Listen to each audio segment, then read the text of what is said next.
গ্রুপে লিঙ্কটা দিলাম, লিঙ্কটা শেয়ার করে দেন। গ্রুপে লিঙ্কটা দিলাম, লিঙ্কটা শেয়ার করে দেন। হচ্ছে কি হচ্ছে হ্যাঁ ঠিক হচ্ছে সাউন্ডটা তুমি যখন বলবা তখন ওই সাউন্ডটা বন্ধ ঠিক আছে, তা শুরু করে দিচ্ছি। আর আর তুমি করো 11টা বাজছে তো, কজন এসছে জয়েন করেছে 16 জন। আচ্ছা একটু আর একটু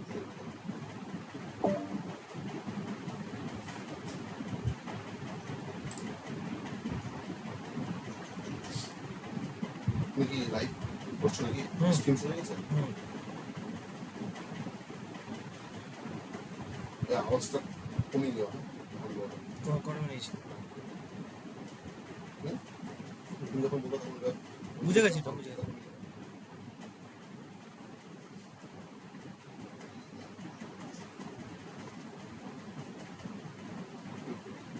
স্যার জয়েন করছে কে principal sir?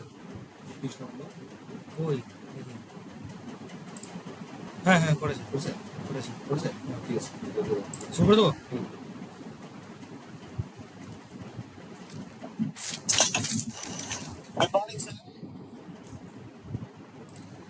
Good morning, sir. We are about to start.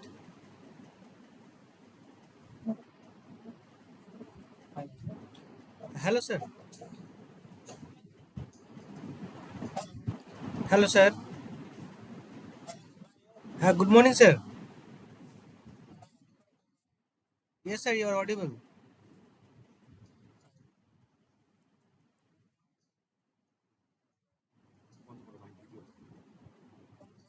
All participants are requested.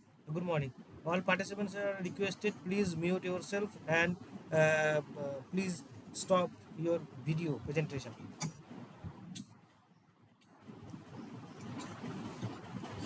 Good morning, all. Uh,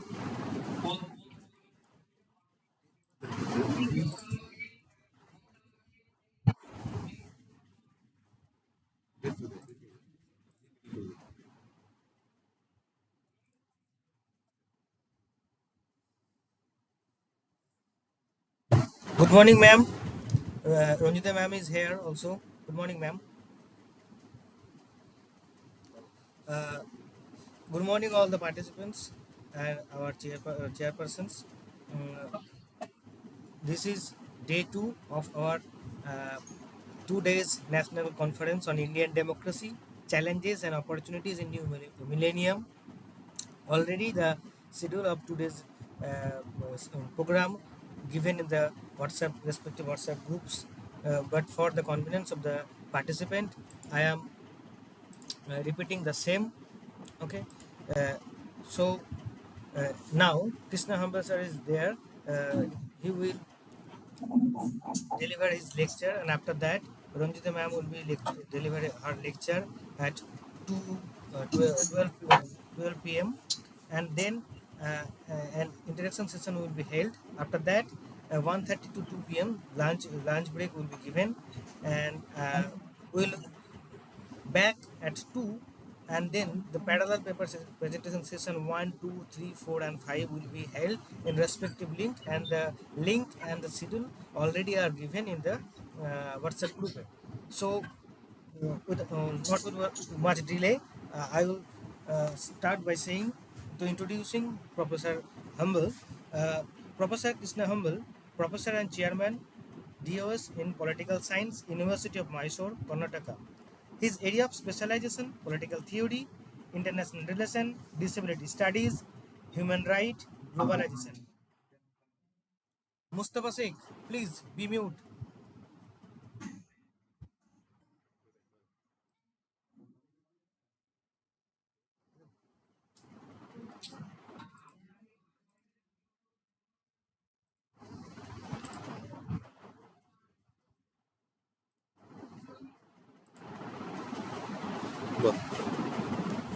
Okay, sorry for the interruption. Professor Humble has delivered his speech as invited speaker in more than 60 plus occasions. He has published more than 45 articles in national and international reputed journals and book chapters. He has guided more than 16 plus MPhil students and intense PhD student.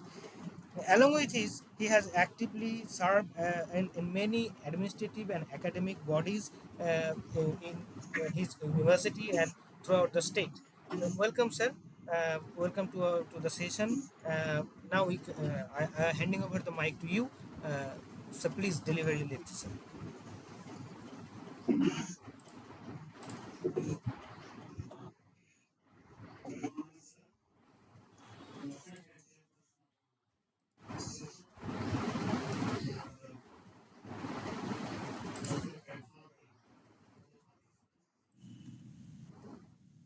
I'm extremely happy to extend a warm thanks, gratitude to Divakar Chandi sir and also Somalya Ghosh and all the organizers who have taken a lot of pains in organizing this national conference on India's democracy challenges and opportunities. I'm extremely happy to thank Somalya Ghosh for introducing me very well. And quite naturally, it has placed some responsibilities on my shoulder to deliver goods properly for the benefit of all the participants in this particular conference. Well, as you know, my topic is India's role in promoting democracy in the world. The topic is very significant for more than one reason.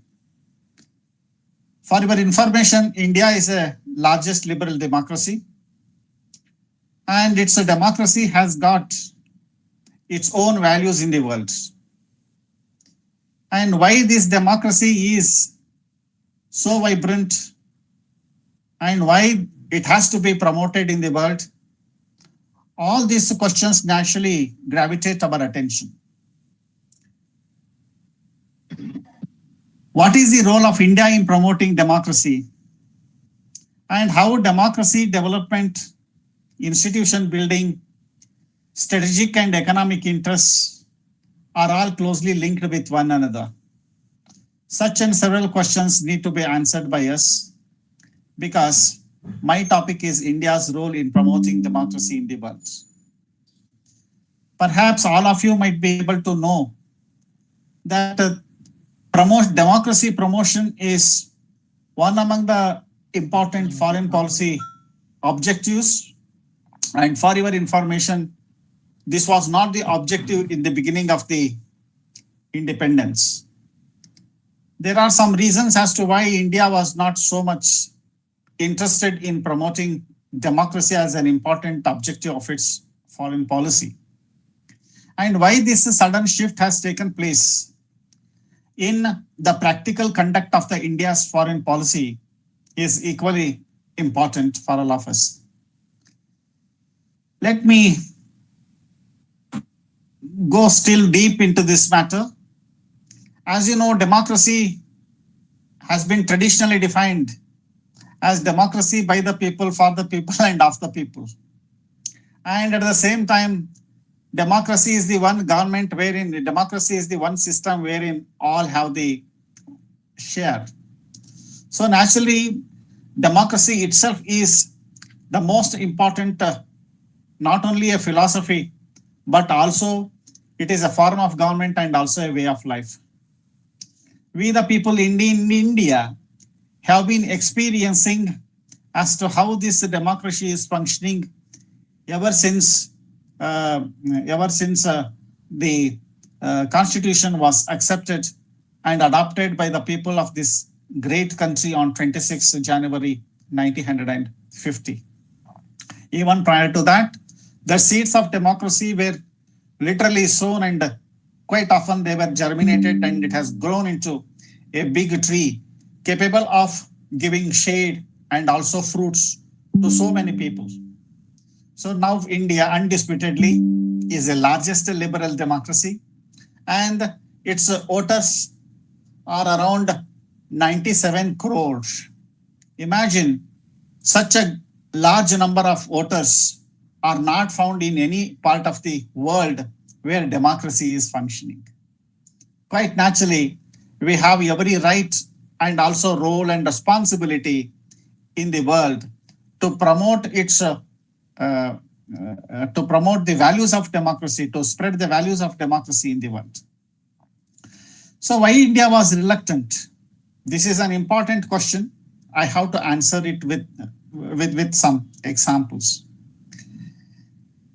As I said, pursuit of democracy or promotion of democracy in the world was not its objective in the initial stage, because India was keeping distance from both Soviet Union and also United States of America during the Cold War.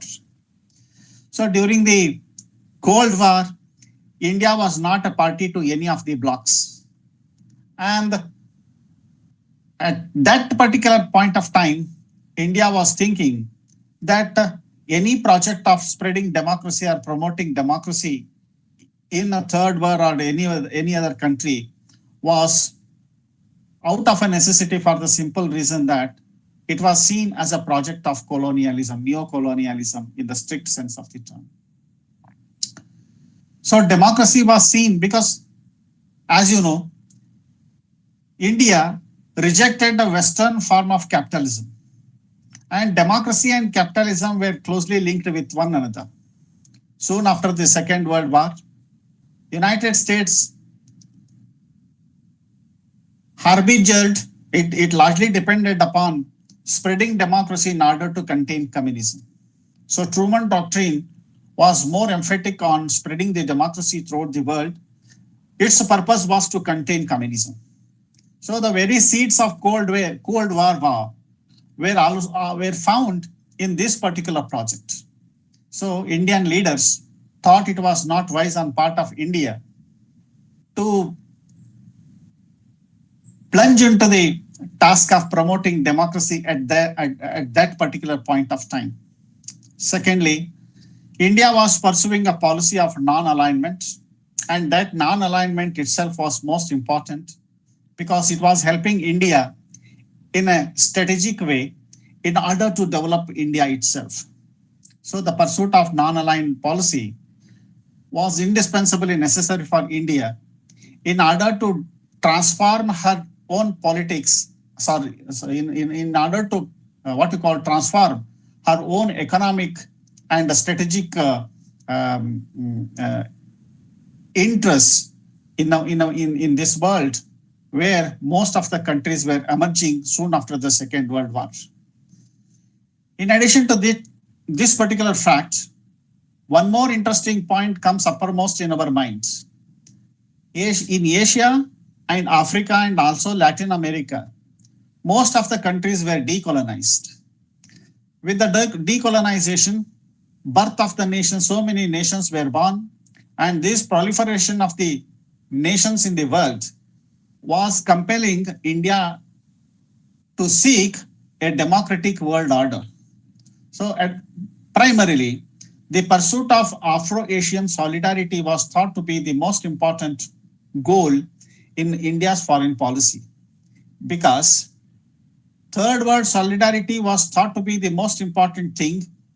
If you have the solidarity among the third world countries, India would have had a better chance. So for that reason, India gave more importance to build up relationship with the Africa and Asian countries in order to expand and in order to spread its own values of liberty. So quite naturally, such and several reasons can be identified as to why India was not so much reluctant, it was reluctant in promoting the democracy.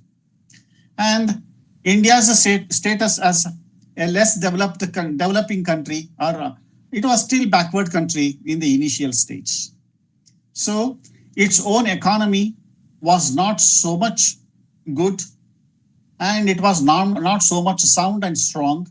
And that was the reason why Indian leaders thought it was good to remain away from the project of spreading democracy in the world. So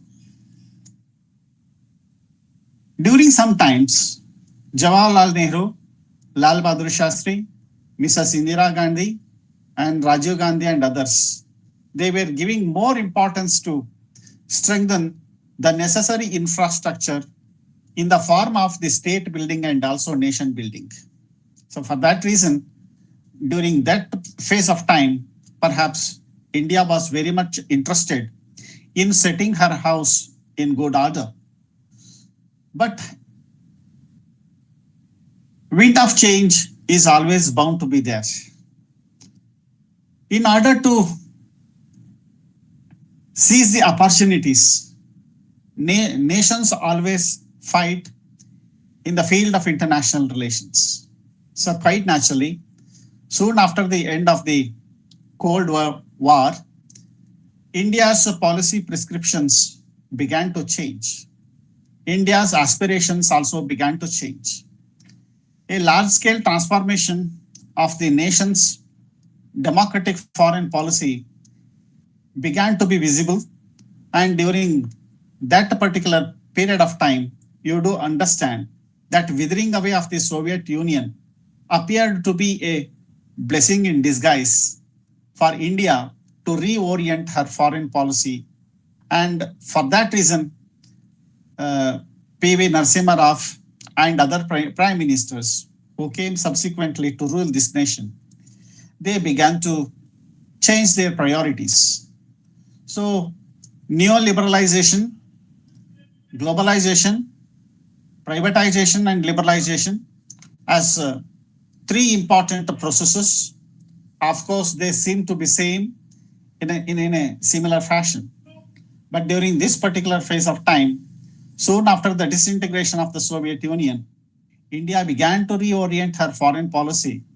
And this reorientation of foreign policy was indispensable and necessary in order to safeguard the interests of this nation. Because, of course, Soviet Union helped India in building up of her infrastructure in a big way. And it helped in times of crisis for India during the heydays of Cold War. But at the same time, even after 1990s, you do see the world has undergone a substantial change. India was quite naturally compelled to respond to these changes, and it was indispensably necessary for India to harmonize her foreign policy environment with that of the global environment. And during this particular phase of time, even United States of America and other European countries were not happy with India for the simple reason that India was closer to Soviet Union. Anyhow, after the end of the Cold War, democratization of the world order began to be the most important objective of the democratic nations in the world.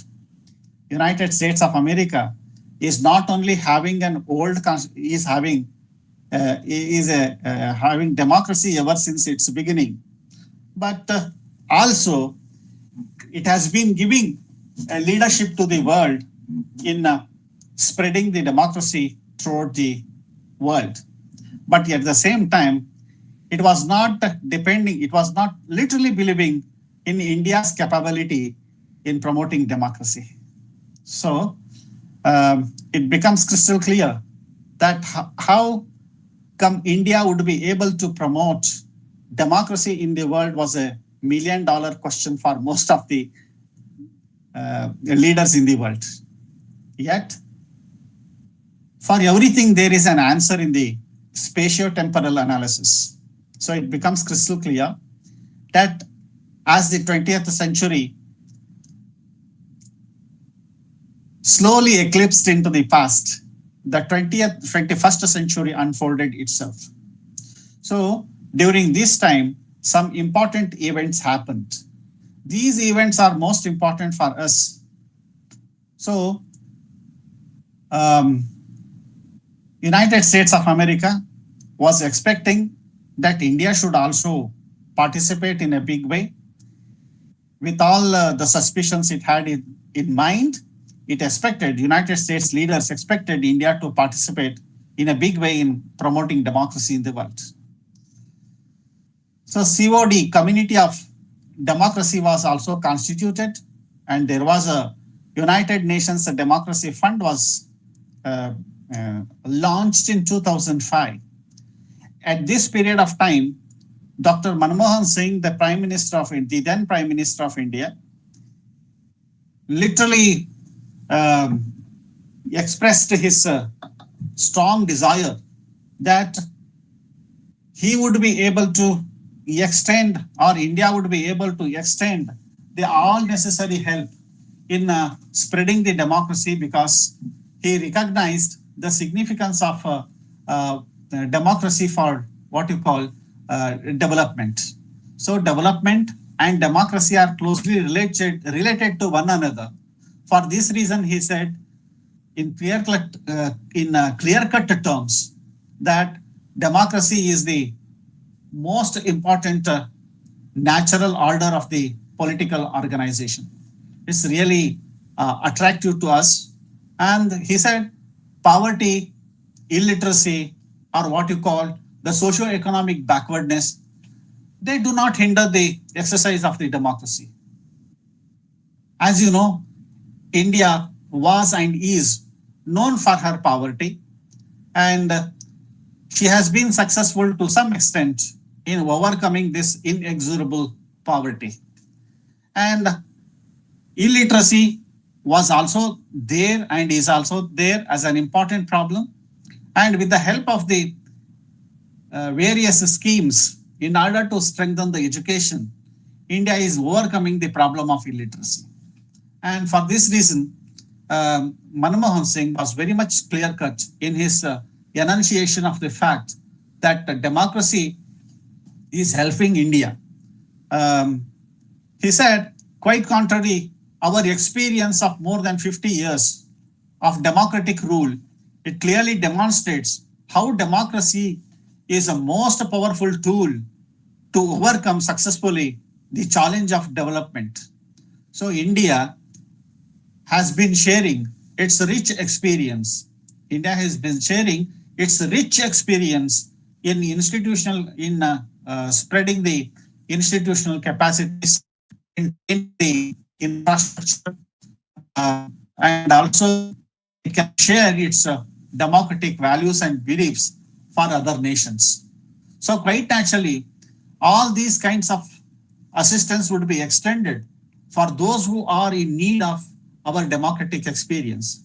He says we are prepared to do much more, but not only as the active participants in the democracy fund, but also in the community of democracy. So clearly it states that India's willingness to promote democracy in the world became an enunciated policy statement of the Manmohan Singh. So naturally, this particular statement created a hope in the world that India would be able to contribute in a big way to promote democracy in the world. Dear friends, I am tempted to state a few important things here. Shyam Sharan, the Foreign Secretary, was also clear-cut in his enunciation that India was ready to share its experience in democracy, but it was not ready to impose its democratic values or principles on any other country. It clearly indicates that India's policy was always guided by the request from other countries. So India has been successful in various ways in promoting democracy.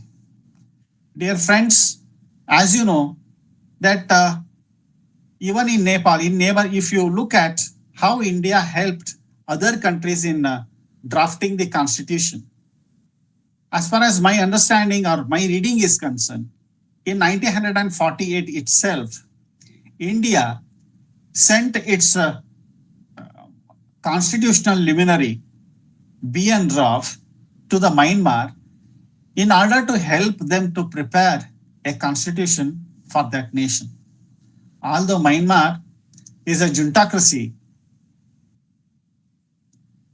there was no go for India, despite its authoritarianism, or despite its military regime, India kept up its relationship or keeping up its relationship because of its foreign policy priorities.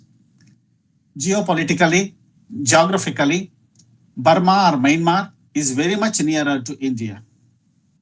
Although you could be able to understand that large scale human rights violations in Bangladesh or in Myanmar, in Rangoon, although a great human rights activists like Aung San Suu Kyi were thrown behind bars, it becomes indispensably necessary for such a large country like India to extend the necessary help in keeping up what you call a good relations with Myanmar with all the restraints. Similarly, India helped Nepal, especially in 21st century. You do see that in the last decade of the 20th century, 1990s, India went to help Nepal in preparing their own constitution to suit the plurilateral nature, pluricultural society. Nepal, according to Malgodi, you do understand that Nepal is dominated by Hindus because more number of people are Hindus there. And it has got its own ethnicity. And it has got more number of languages. But still there was a Shah rule in Nepal. So similarly, India was and is having its interest in Nepal because it's an Himalayan kingdom. It is a buffer between India and China. So quite naturally, India's zeal in spreading democracy in this country was most important for its strategic interest also. So quite naturally, India helped in not only preparing the constitution for Nepal, but also extended necessary help in ensuring some sort of a political stability in Nepal. So similarly, India extended help to Bhutan, and even in Bhutan, you do understand, in 1950s and also in 2007 and in recent days, India's leadership is showing interest in strengthening its economy in order to make it more stable nation for the benefit of India itself. So such kind of democratic ventures are indispensably necessary because materialistic approach is equally important. If we extend one or the other kind of material help, perhaps it will help our own diplomacy to survive. Diplomacy and democracy, in the case of India, they go together. So nation building and state building, the India will assist in state building and nation building process of other countries is indispensably necessary in spreading the democracy like this. And even in her neighborhood, especially in Bangladesh, you have to understand in 1971, India was quite liberal enough in extending the needed help. When democracy was jeopardized, India extended necessary help to the East Pakistanis in order to organize themselves into an independent nation. So liberation of Bangladesh was the need of the hour, and India's help in liberating the Bangladesh and subsequently extending the necessary help in establishing their own political stability is definitely an important step in promoting democracy. Similarly, in 1990s, once again, I remember that even in South Africa also, India's constitutional experts went to the South Africa and helped them in preparing their own constitution. I remember a constitutional stalwart from Karnataka by name L.G. Havnur and others were sent to South Africa in preparing the constitution for South Africa. So this kind of help in laying a strong foundation for democracy through constitution itself is most important. Not only that, even in Uganda also, in 1994, when Uganda Constitutional Commission was set up, out of 8 countries, India was the only country whose constitution was relied upon. India's constitution was one among the 8 countries was referred for for strengthening their own democratic values. So likewise, even in South Africa, Tanzania, Uganda, Zimbabwe, in some other countries also, you do find that Nigeria and all these countries were very much interested in borrowing most of the constitutional and democratic values from India. Right from 2010 to 2015, even our election commission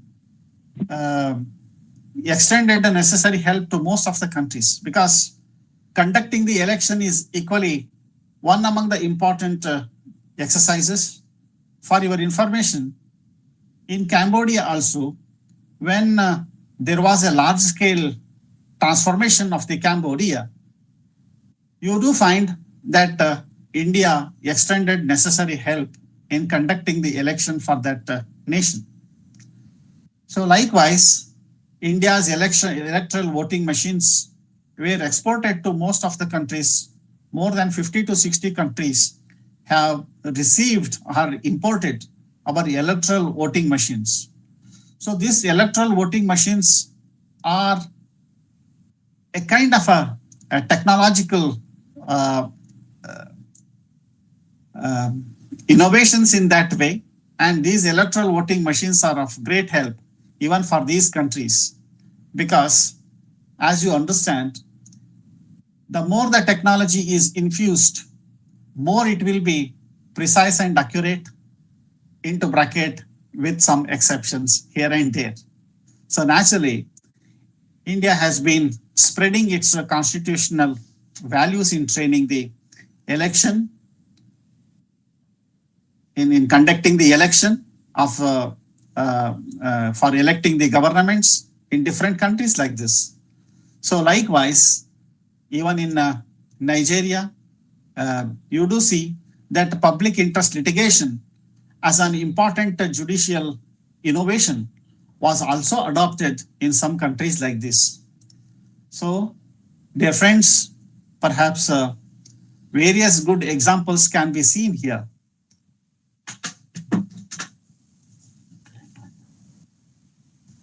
So,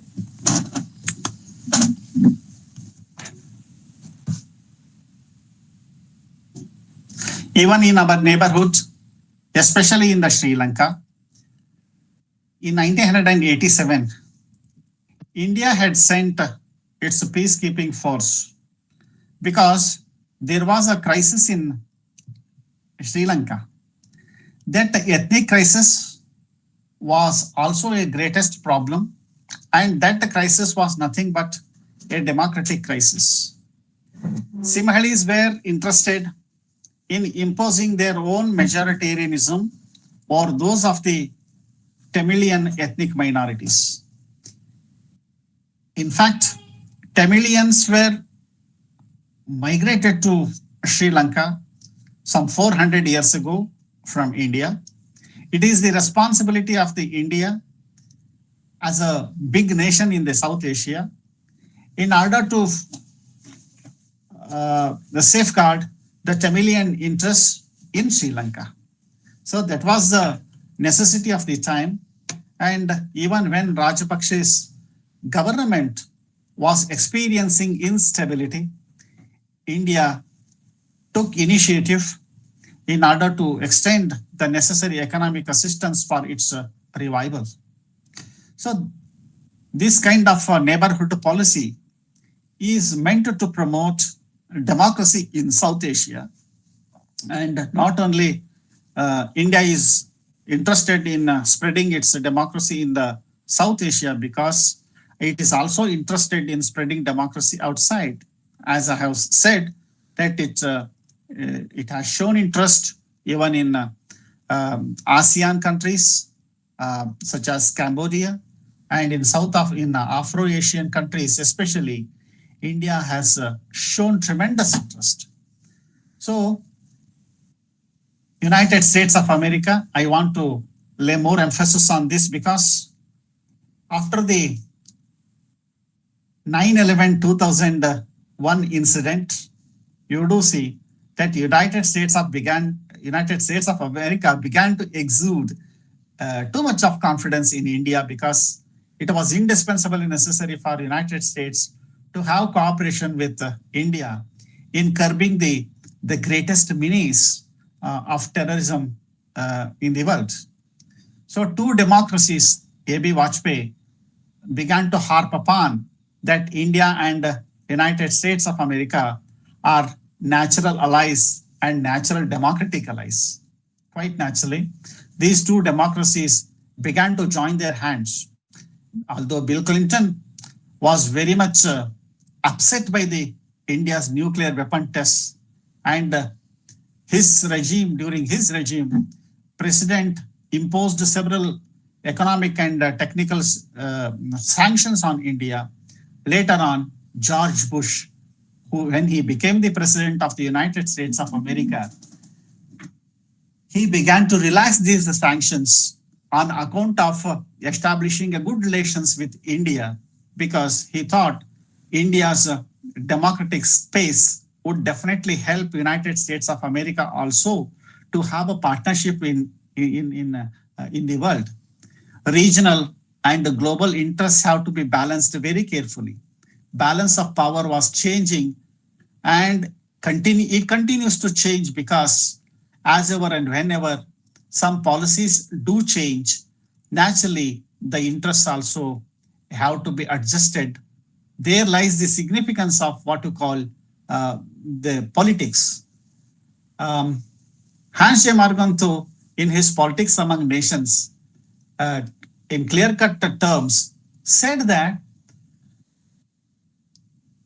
the landscape, the national interest is the one which is most important, and it is the main signpost that goes through the landscape of international politics is nothing but the national interest.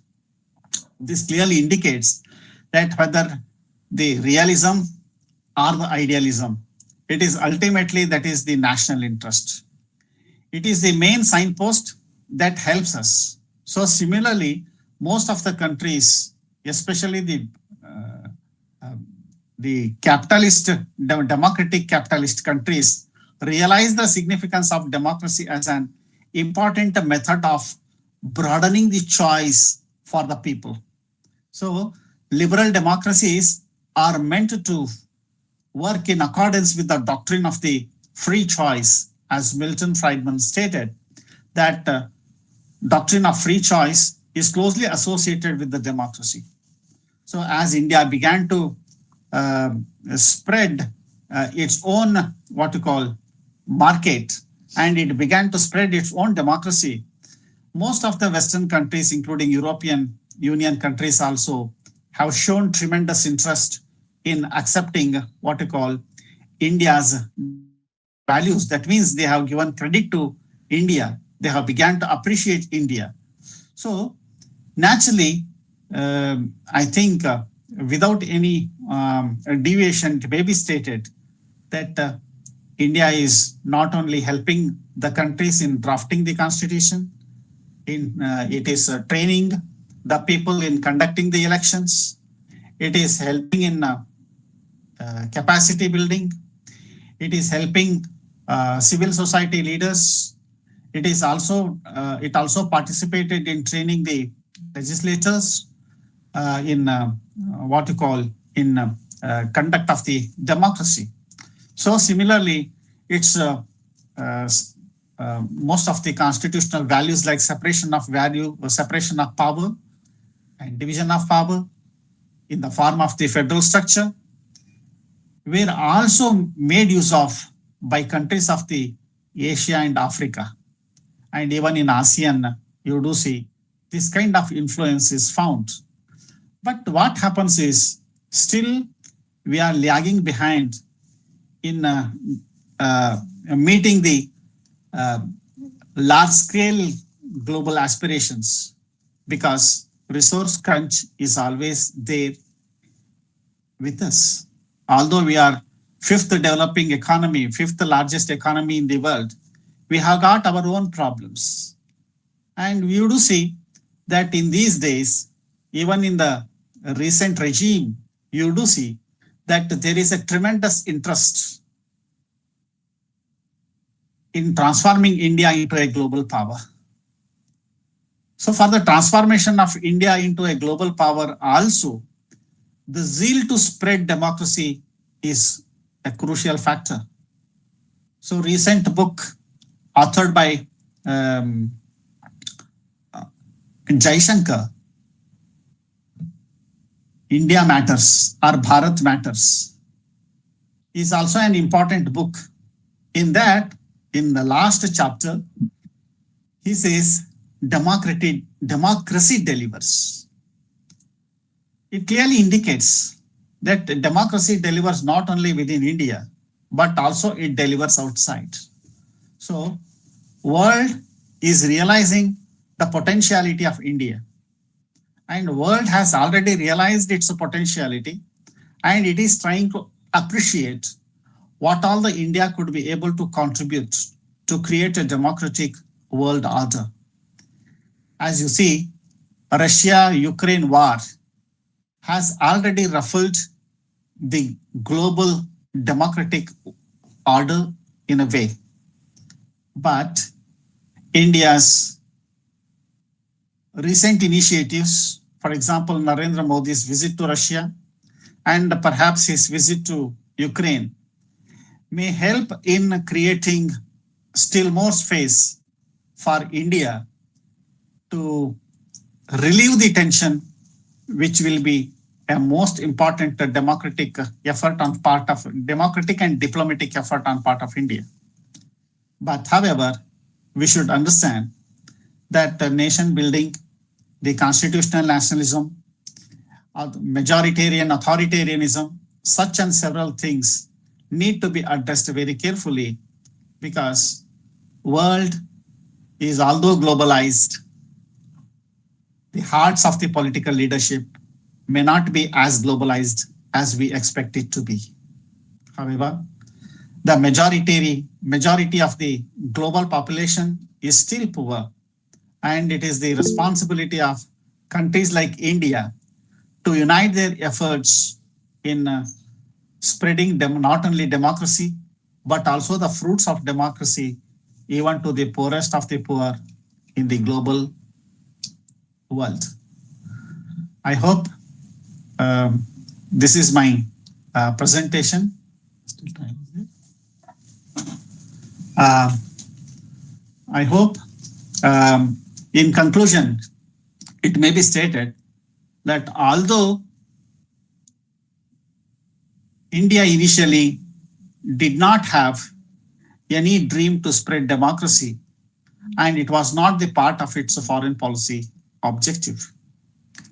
But gradually, as it transformed herself and as she has developed into one among the advanced developing countries, she has changed her priorities and she has improved her strengths, and India is also participating in a balance of power game even through democracy.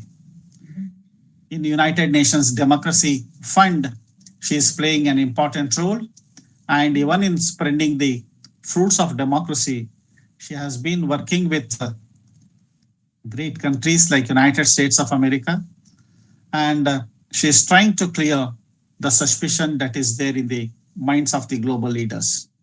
And by virtue of her democracy, development, diplomacy, and constant improvement within the domestic and international milieu, India is marching ahead with all the challenges in the fluidity of global politics, which is characterized by the mixture of democracy and authoritarianism in some societies. Uh, with this, I think I conclude my presentation.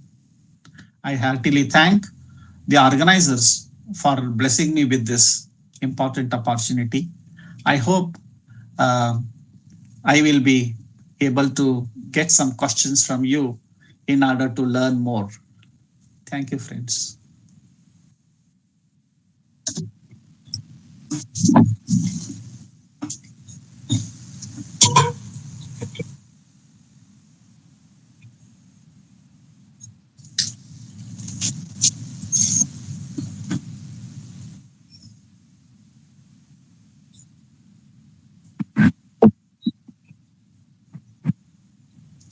Yes, actually, thank you, organizer. Okay, thank you, organizer, for this awesome uh, conference, and thank you, sir. Very nicely you have presented your paper. And that was very clear. You have a very clear idea about India and democracy and link between democracy and development. So I actually have some queries. Actually, I want to know that how you will fit democracy and development on the perspectives of India and China, because as per my knowledge, till 1970, India and China were in the same platform. But how China become developed, India can't. So now you have mentioned in your lecture that India nowadays is the fifth largest power, economic power, but China is the second largest economy. Where in China we can see authoritarian political order, but in India it's democratic. So how you will define that? I just like to know that. On the other hand, what is your opinion on democracy in liberal and neoliberal perspective? So how the liberal perspective of democracy they show what is democracy and how the neoliberal is different to describe democracy. These are my question actually. So would you like to share your thoughts, sir? Please. Definitely. Dear friend, I divide your question, I answer your questions in two parts. Number one, the China is a communist nation, and primarily its aspirations are also coupled with the development. Every nation wants to develop, but India and China are the greatest civilizations in South Asia. But still, it must be understood that China, for reasons of its it doesn't have any democracy. But right from 1978, it also began to implement liberalization in order to develop its nation economically. But it has not implemented any democratic agenda within its nation. So it has a mixed policy, internal communism, and as far as economics is concerned, it has been implementing liberalization. So, but its liberalization is always on its terms. Yet, because of its large-scale population and large-scale land geographical size, and because of its developmental aspirations and drives, most of the capitalist countries, including United States of America and other countries, multinational corporations have invested in China. And the very concept of the special economic zone itself is an innovative concept of the China. So for that reason, I do say that China's developmental what to call agenda is quite often defined by the totalitarian regime in China. But in case of India, it doesn't happen so, because right from the beginning itself, we are very much democratic to the core. And we have been trained even by our colonial masters in adopting, abiding, and adhering to the principles of democracy. And we are more interested in what you call enjoying the fruits of freedom. So the kind of freedom that we, the Indians, enjoy may not be possible for the Chinese to enjoy that kind of freedom. So freedom is always a development. So I hope you are able to understand why that India and China are always ideologically, they have a different political systems. So our development and our democracy are always the child of our own determinants of the or the elements of the national power. And liberal and neoliberal. Neoliberal is nothing but the extension of the liberal. But in neoliberal, what happens, there is one small example is there. Minimum governance and minimum government and maximum governance. This particular maxim is very much important. But sometimes, whatever the liberal that we were speaking of during the days of Adam Smith and John Stuart Mill, that kind of liberal order is not there today. We are talking about the neoliberal. Neoliberalization, in a way, it is somewhat like the superficial form of the liberal order with more technology, with more investment, with more capital, with more democratic paraphernalia, and with more ideas ruling the roost here. I think I have, and there is a more scope for what you call the intervention from the multinational corporations, even in the democratic spaces, characterized by political democracy and also economic democracy.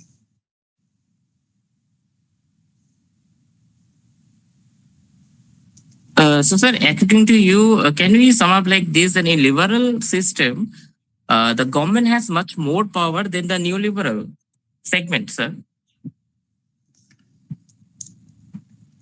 They are complementary to each other in a way. They are complementary to each other.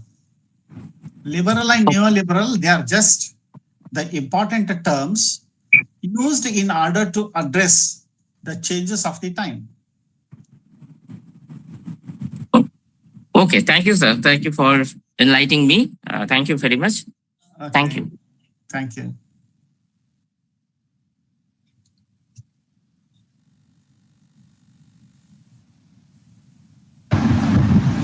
Hi. Yes. Thank you for your insightful lecture, sir. It was great listening to you. Sir, I just want to ask you that India, we know, is a hotspot of diversity. It is a land of many cultures and values. So, how can India enhance its soft power in its journey of expounding democracy to the world? Once, could you raise the question? Yes, sir. So my question is, how can India, as a land of many cultures and values, can enhance the soft power in its journey to expound democracy to the world? Very nice. Question is really appreciable. And as you know, the soft power or India is a pluricultural nation. That means it is not one culture nation. It is. There are various cultures in it. So naturally, Manmohan Singh himself in 2005 clearly stated that India has much to give to the world. Its inclusiveness, its cultural plurality, and its experience in democracy definitely will help the world, because the most of the nations in the world, wherever you find that they are multi-ethnic, they can learn from India, because trans-border migration or migration among the nations is becoming order of the day in these days. Of course, there are some restrictions on the cross-border movement of the people or migration, but still there are countries where you do find that multiple ethnic groups are staying there, and they are contributing to building up of their nations also. So soft power means For example, India's culture, it is most useful for the world. And this culture can be better used as an important power. So, culture associated with the humanistic values is always a source of inspiration and enlightenment for most of the nations. Yes, sir. I absolutely agree, especially with the concept of Vasudeva Kudumbakam that is, propounded in G20 summits. I feel like your argument was completely valid, sir. Thank you, sir. It was great listening to you. Thank you.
Thank you. First of all, it's always nice to come back to your college, and thank you for again inviting me to your college.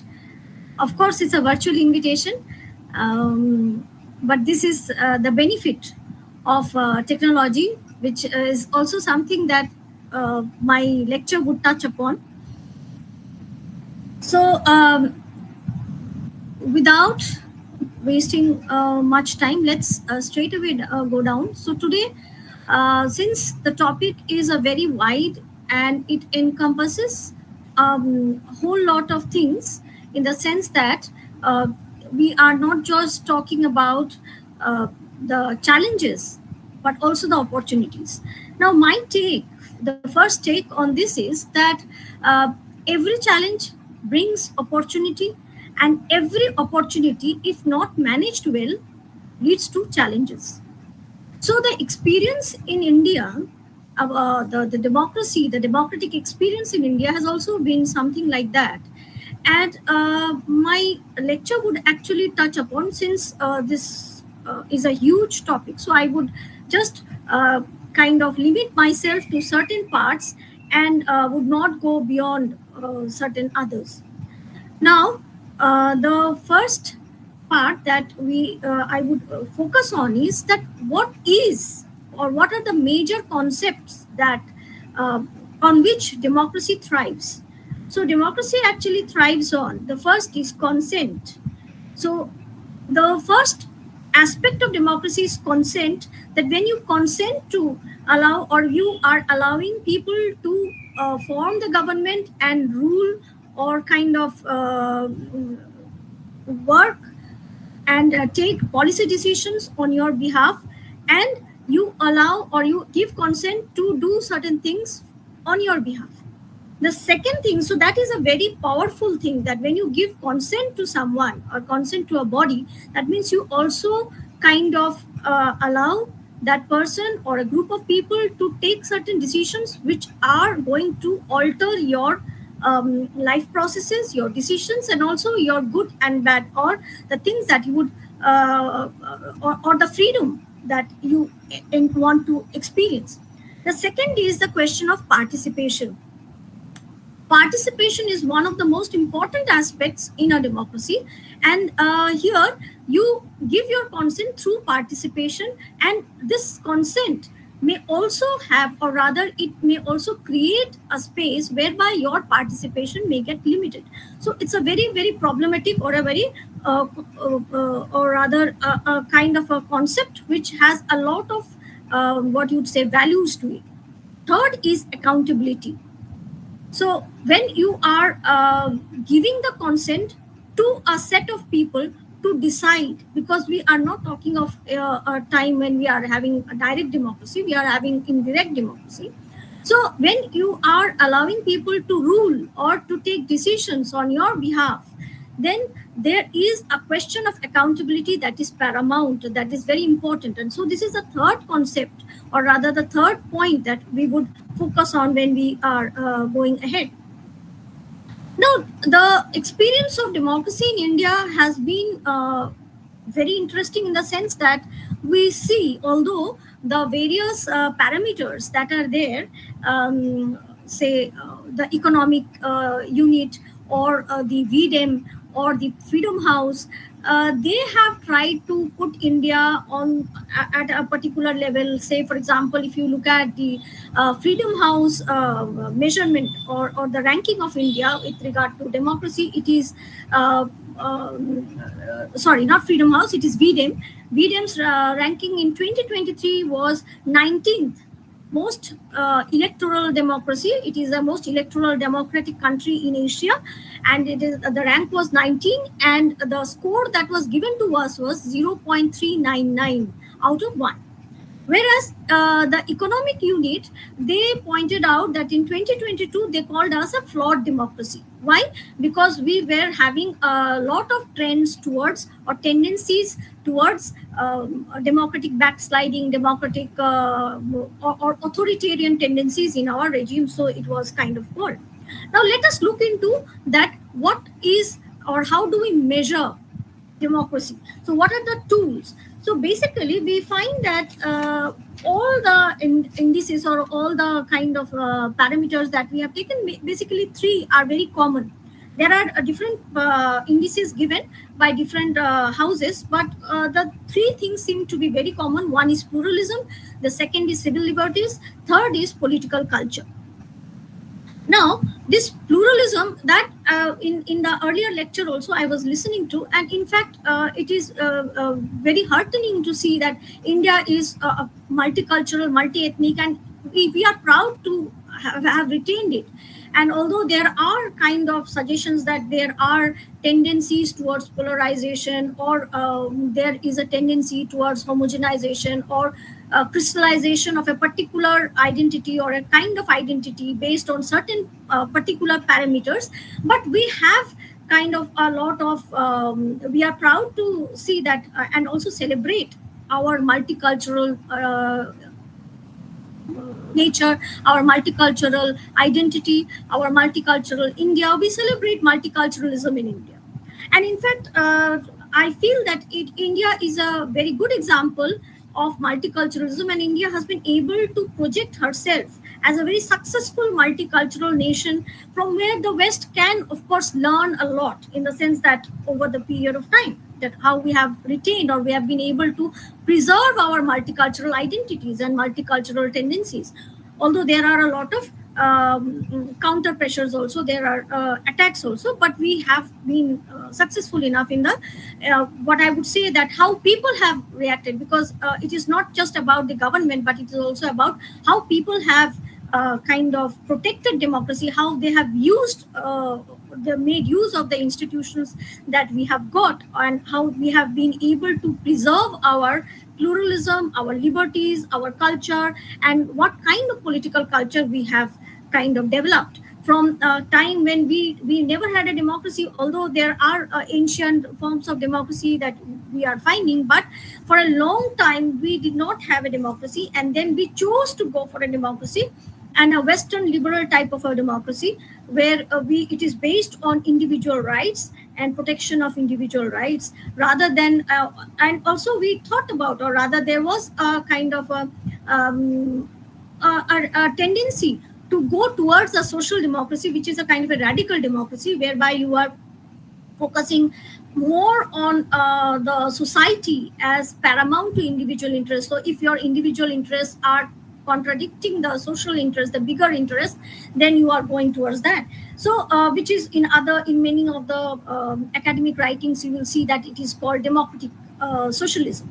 So we were trying to go towards it, but then we stuck to one part, that is a liberal democracy, which is kind of a Western liberal construct, and we were very familiar with it. And also, as our leadership, they were familiar with it. They found that this was more or acceptable, and it would be better for the country, and accordingly, we went for it.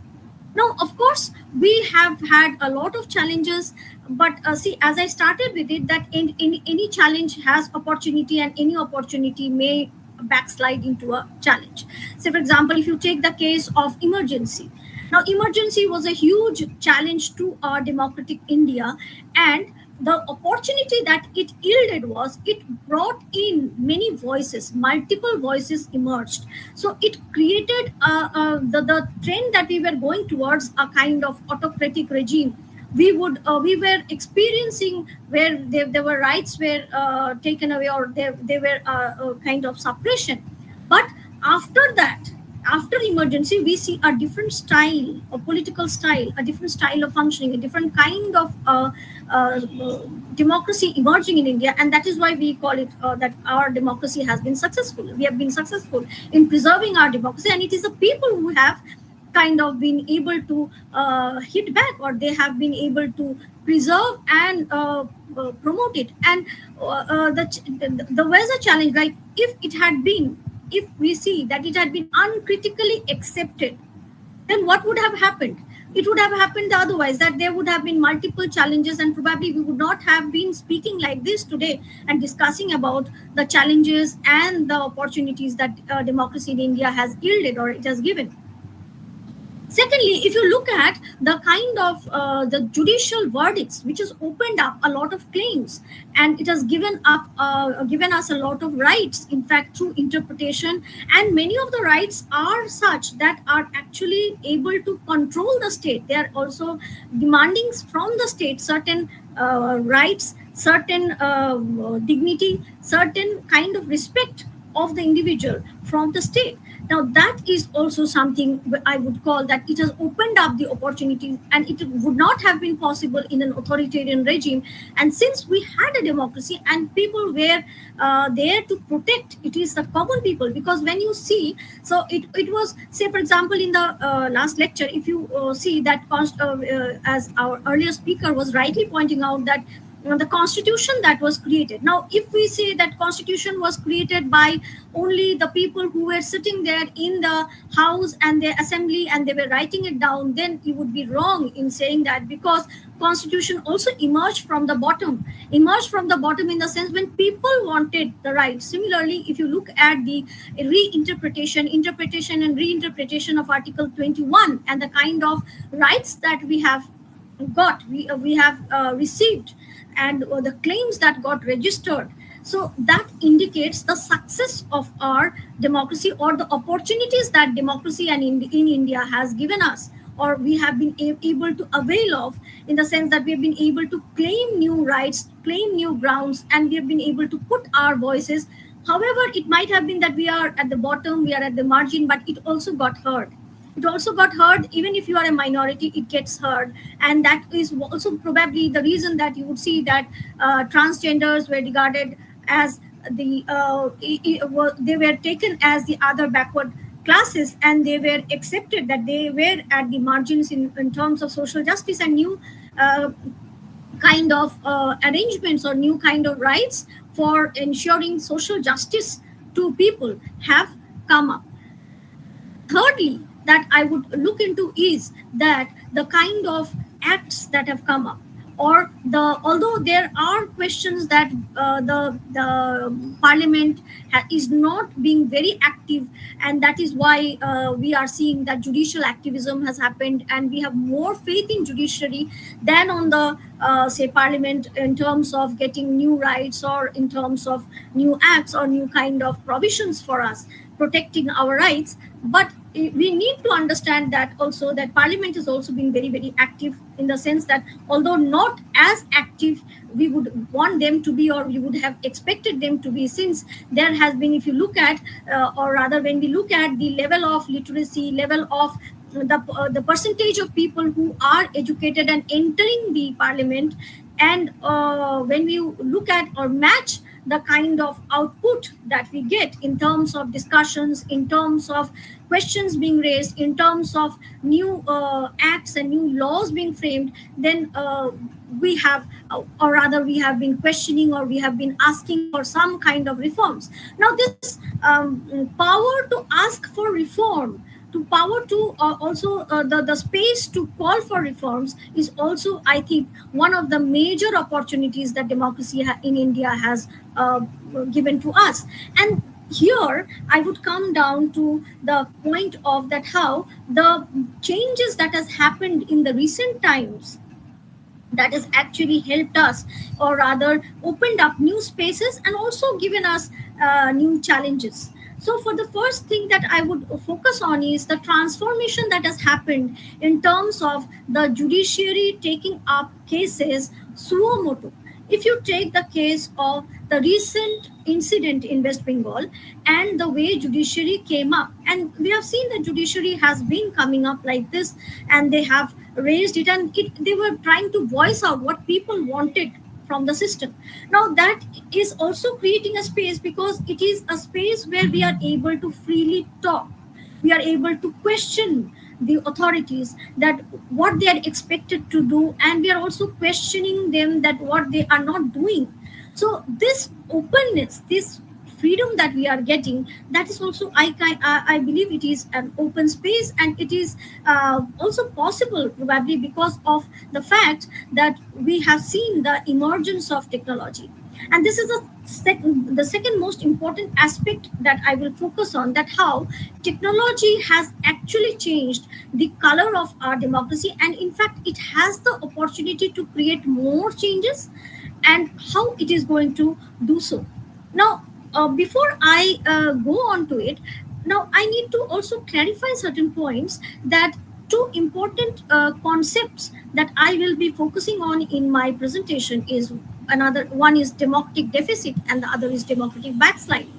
Now democratic backsliding is essentially when it can be defined as a process when the regime tries to become autocratic, tries to have or has certain trends towards autocracy.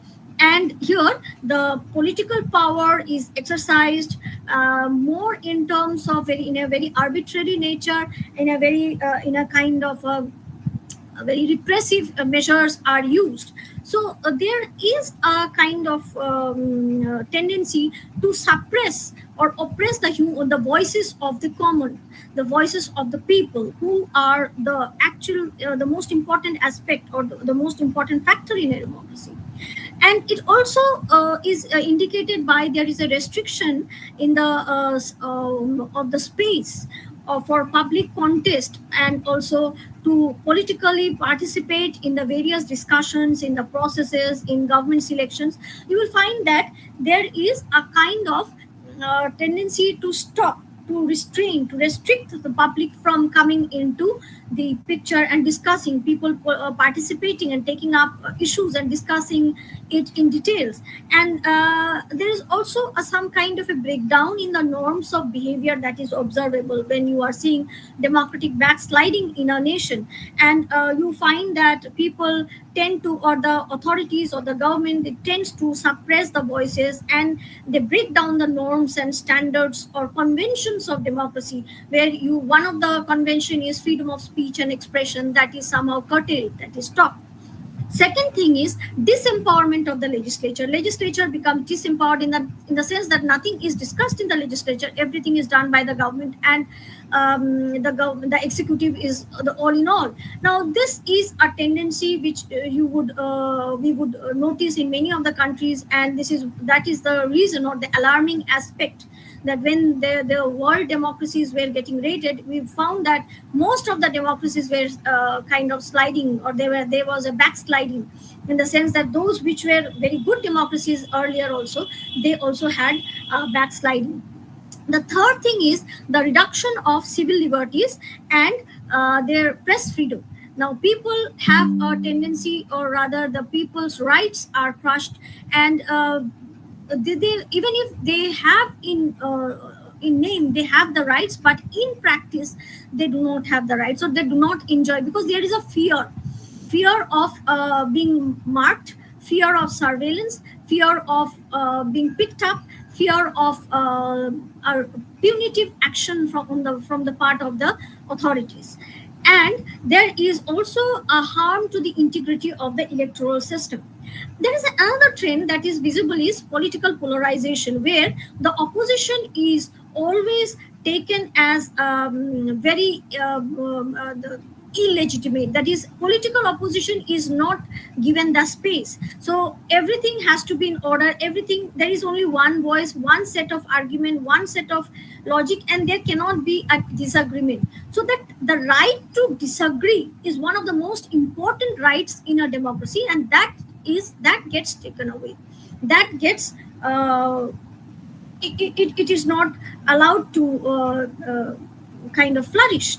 So this is the first, or one of the most important concept that I would want to focus on, because we will be focusing on the character or the nature as we look into India, and or rather try to understand that whether we have had democratic backsliding, and the next is democratic deficit. Now, what is democratic deficit? Democratic deficit means where there is a high rate of exclusion.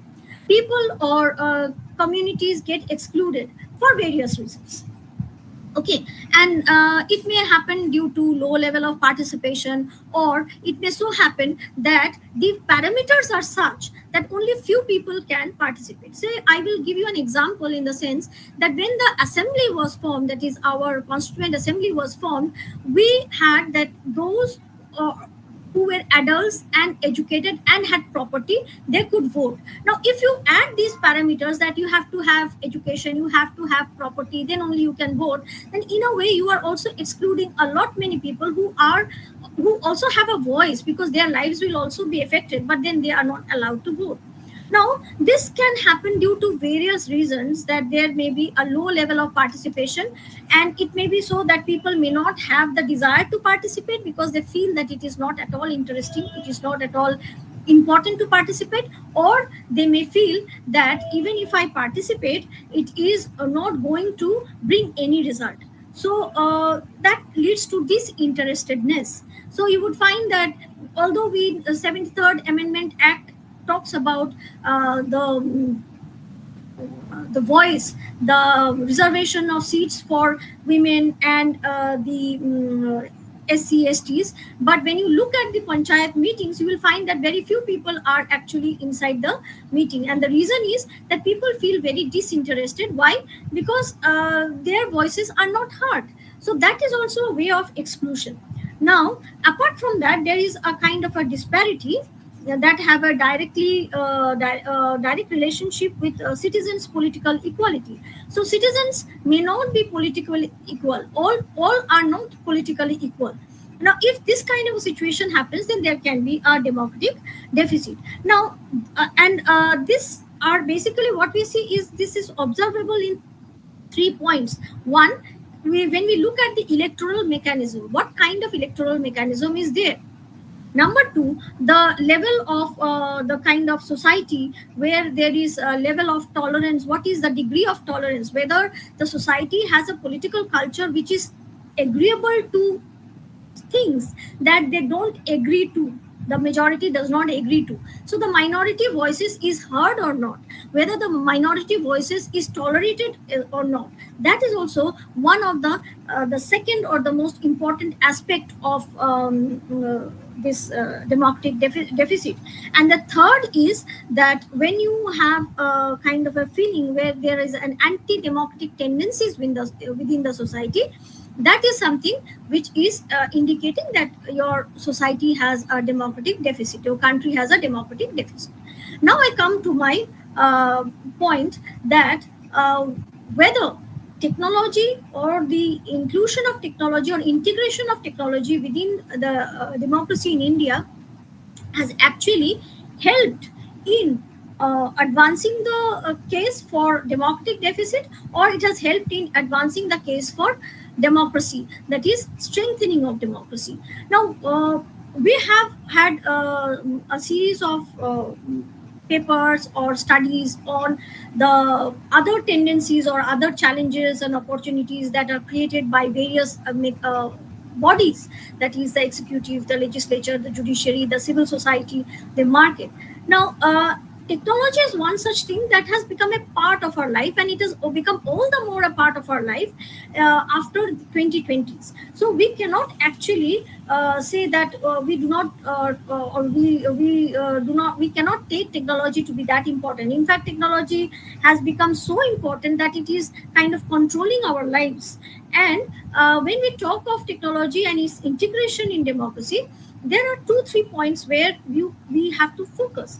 The first is the integration of technology in governance, in terms of the creation of e-governance or digital governance, which has actually helped the country, or it has, as it is pointed out, it has led to transparency, it has led to accountability, and it also in a way validates consent, that you see, and it also helps in participation, because people are able to participate, in the sense that earlier, when it was like beneficiaries would be listed and the people would go to them, or there would be a lot of political mechanisms, or what you would say, that political mechanisms, in the sense that they may be they may be actually they are eligible for a particular benefit, but they may not be there because they were not listed. Now in ours, the integration has helped in creating a space whereby you are able to register your opinion, you are able to register your name, and you are, everything gets directly transferred to you. So the beneficiaries are getting a direct connect with the governance, which means that it is also helping in participation, in the sense that you are able to access the benefits, and in a way you are also able to kind of put it out across, when you are, your voices are also being registered, in a sense that if there is a low participation, that the government is understanding that there is a kind of a problem in the whole setup, or there are conflicts in registering. So the government is also looking into it, the political leadership is also looking into it, and so this is one part of a good thing that we could say. The second part in this is that it has made it very transparent, so we know what is happening. So this right to information that we wanted in a democracy, information is paramount, because information is actually equal to power. Because if you have information, you also have the power to understand, to decide, and also to enjoy your rights. So this transparency that has happened has actually opened up new opportunities, so as to, for us, the citizens, the common citizens, we have become empowered, in a sense that this governance, the integration of technology in governance, has opened up new areas. The second point that it has created for the citizen is, it has not just created empowerment in terms of accessing the benefits, accessing the schemes that the government has for us, but also giving our voice, or putting our voice across through the social media that is there, which is created a platform for all of us to engage into, especially the margins. So the voices which we didn't hear earlier, even the voices of those people who would not speak. So it is in your at home, or in even in your in your, say, when people are not being you want to remain anonymous, but also at the same time register your likes or dislikes, you are able to do so, and also form opinion that what you are seeing, although there are some challenges that I will discuss later. But this is one positive aspect, that social media has been able to register, or has given the platform to the citizens, to the common man, to register their voices, to which no government, no people's government would dare to kind of disrespect, in the sense that the government also follows. So in a way, social media also sets the agenda for the government to discuss and decide, and also take action. And it is also the other way, in the sense that government also wants to create public opinion in favor of certain things. Then it is not going through any kind of other channels, but through social media, through certain platforms where the messages are sent in the form of kind of videos or certain messages from the government, and we are able to see and we are able to understand and also form our opinion on the basis of which the government can decide its agenda. So in a way, there is a direct link of communication that is happening between the citizen and the government.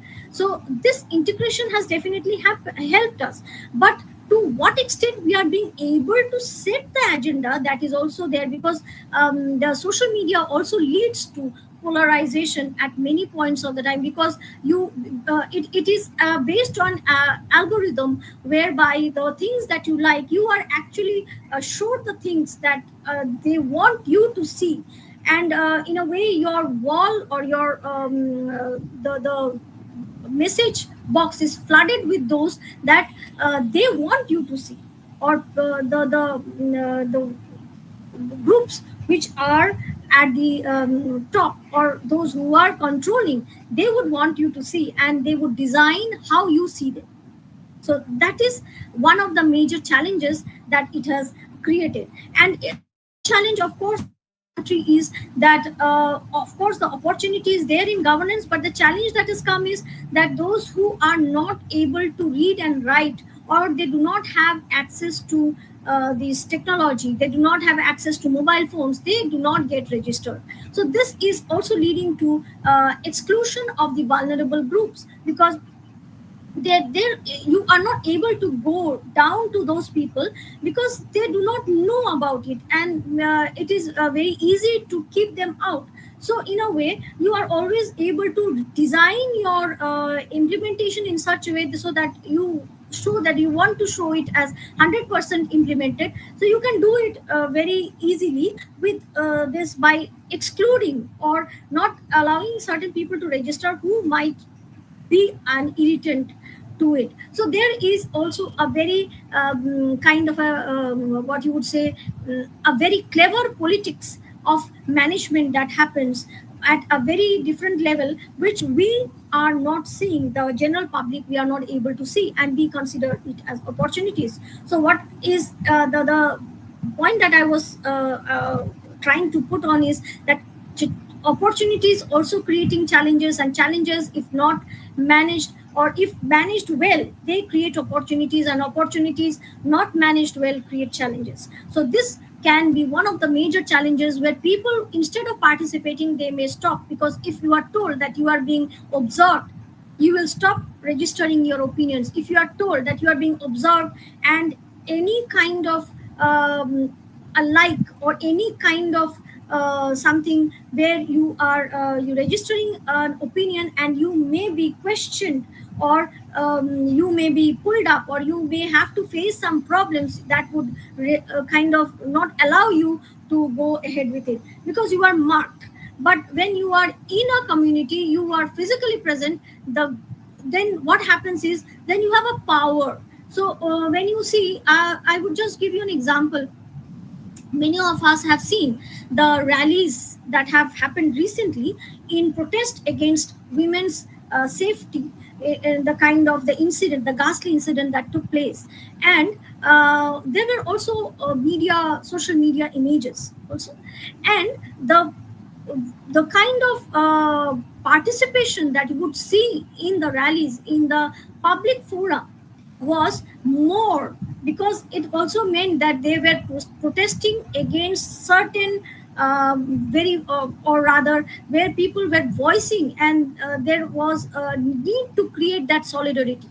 So what happens, democracy also thrives on solidarity, and this solidarity gets problematized when we are kind of considering that we are getting sensitized, we are participating, we are doing it through social media.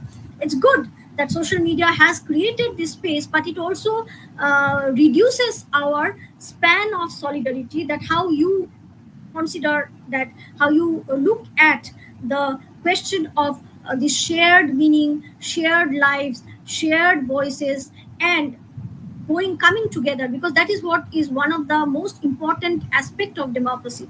So this gets challenged when you look at it. The second part that we would look into is the kind of digital divide that it has created, technology has created. Of course, it has helped in political participation, but it has also created a lot of digital divide and inequality, which has kind of uh, rather question the very benchmark of a democracy. What is a democracy? Democracy means where all are equal, where there is liberty, where there is equality. But in this kind of a situation, you would see that some are less equal, some are not allowed to access everything, because there is a divide that creates another layer of hierarchy. So this hierarchization that is created inside the society, which is not a very healthy trend. And although there are scope to make people equal, because then when you we look at the posts that are shared by people who are from the margin, and we are able to see, and people getting the opportunities because their stories are getting highlighted. So that is a space of equality, but at the same time, it is also a space of inequality, where certain people are not having access to, and they're just there for our stories, and their stories are just for a small span or a minute of our reflection, and then they are gone. So what has it created is, it has reduced our focus on certain things, and we are flooded with a lot of information, we are flooded with a lot of images, as a result of which public opinion formation gets problematized, because then you are not able to focus on one issue on which you can reflect and think and develop an agenda and develop a kind of a voice. So there are multiple images shown to you, so your span of attention is very limited, and when your span of attention is limited, there cannot be a serious public thought given to any particular incident, any particular issue, and that would lead to it would help the rather the regimes to get away with things that they want themselves, because people are always into different things. The third point that has happened, or rather what we are observing, is we are also seeing that there will be our economy is growing, and it's a good thing that economy is growing.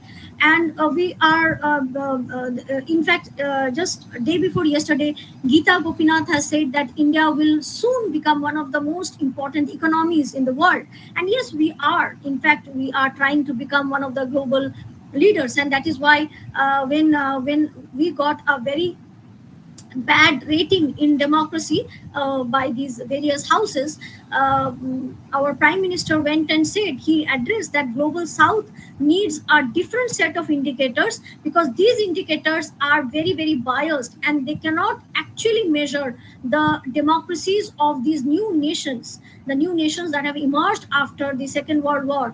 And he points out that, and in fact it is for also all of us to see as well, that if you look, that all these new nations are put in the category of hybrid or flawed democracy or illiberal democracies, and they are not at all good democracies. So we are electoral democracies, but we have not been able to develop that substantive democracies. So he was calling for the framing of a new methodology by which the global south would be able to develop its own indices for measuring the democracy, because democracy is again locally defined.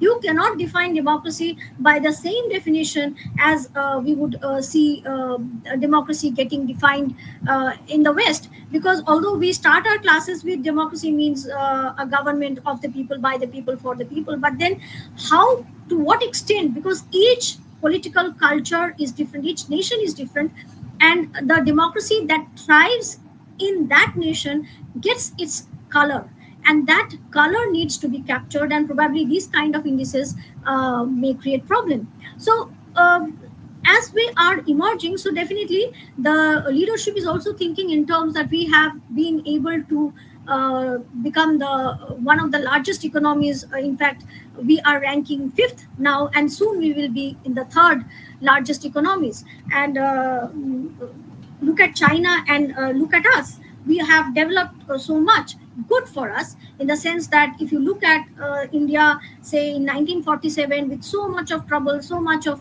problems, and now the speed in which we have been able to come to this, the rapid development that has happened. But rapid development also has its problems, in the sense that if you look at the Oxfam report indicates that India, although it has developed as an economy, there has been exponential growth, but it is also where you find that there is a cornering of the wealth.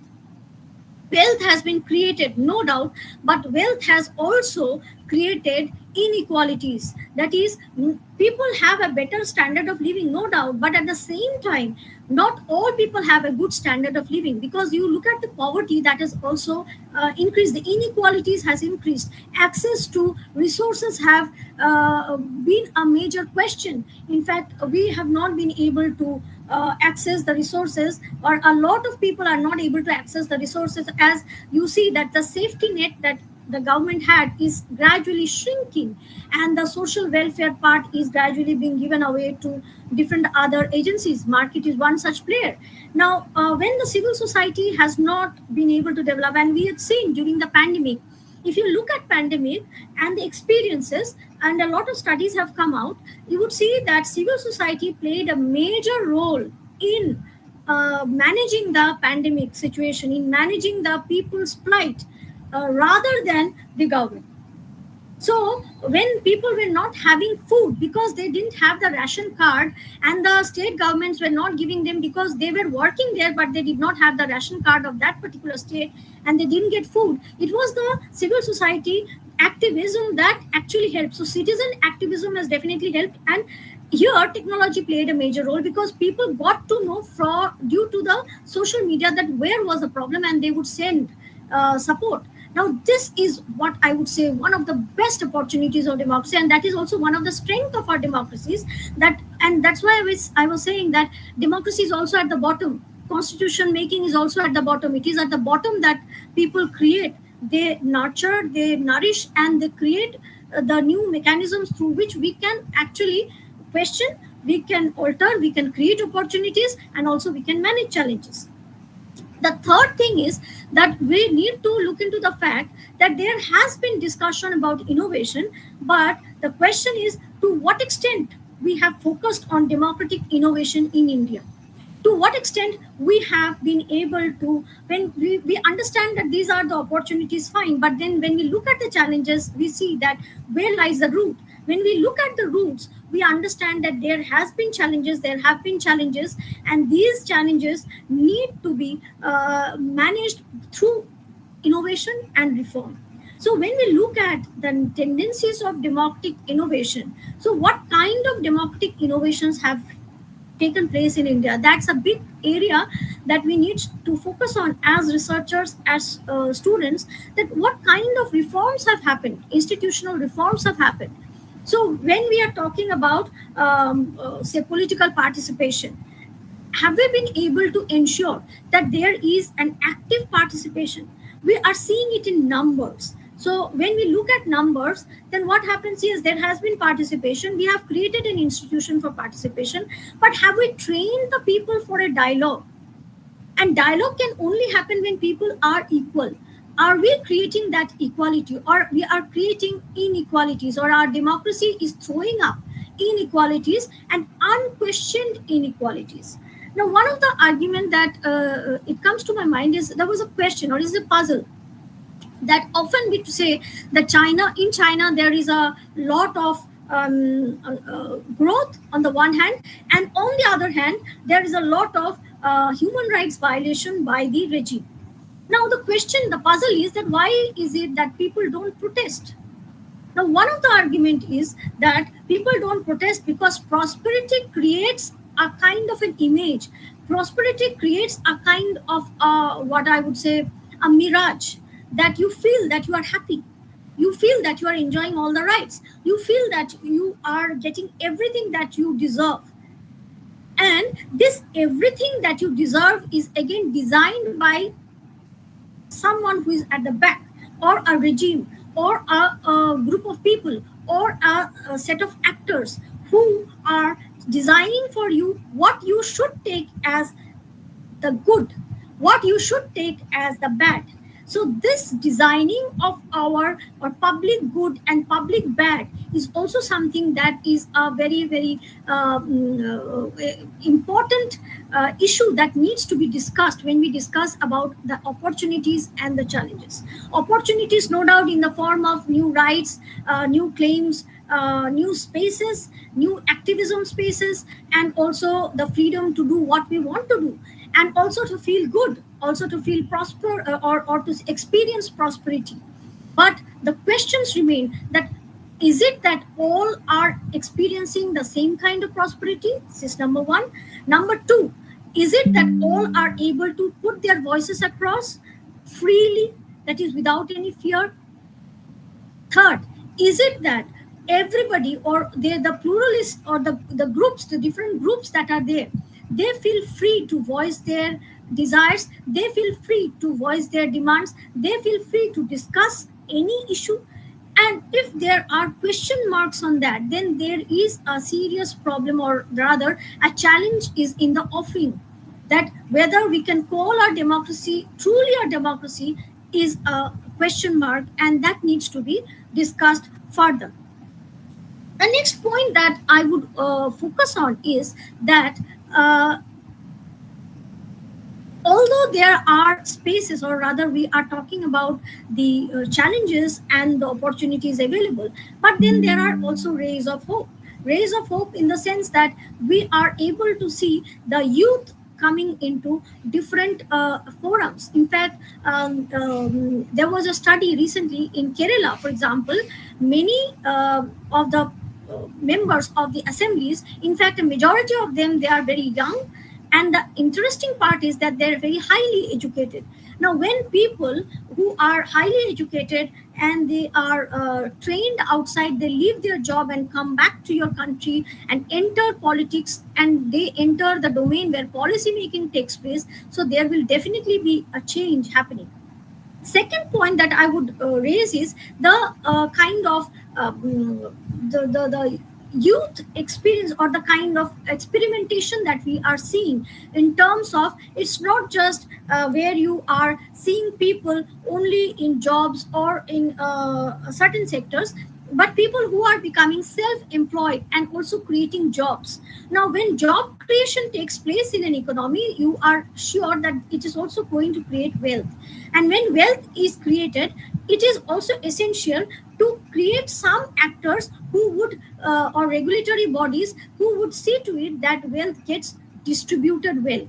So the question of distributive justice becomes paramount here, and we need to bring it to our forum when we discuss democracy, the challenges and opportunities, that to what extent distributive justice has taken place. Because this was one of the arguments when the assembly took place, constituent assembly took place. When we talked about revolution, we didn't just talk, we didn't discuss only about political change, we talked about a social change. And social change entailed that we also go for redistribution, we go for distribution of our assets, or rather where the vulnerable, the margins, they are brought to the center, and they get the goods, that they have the access to development.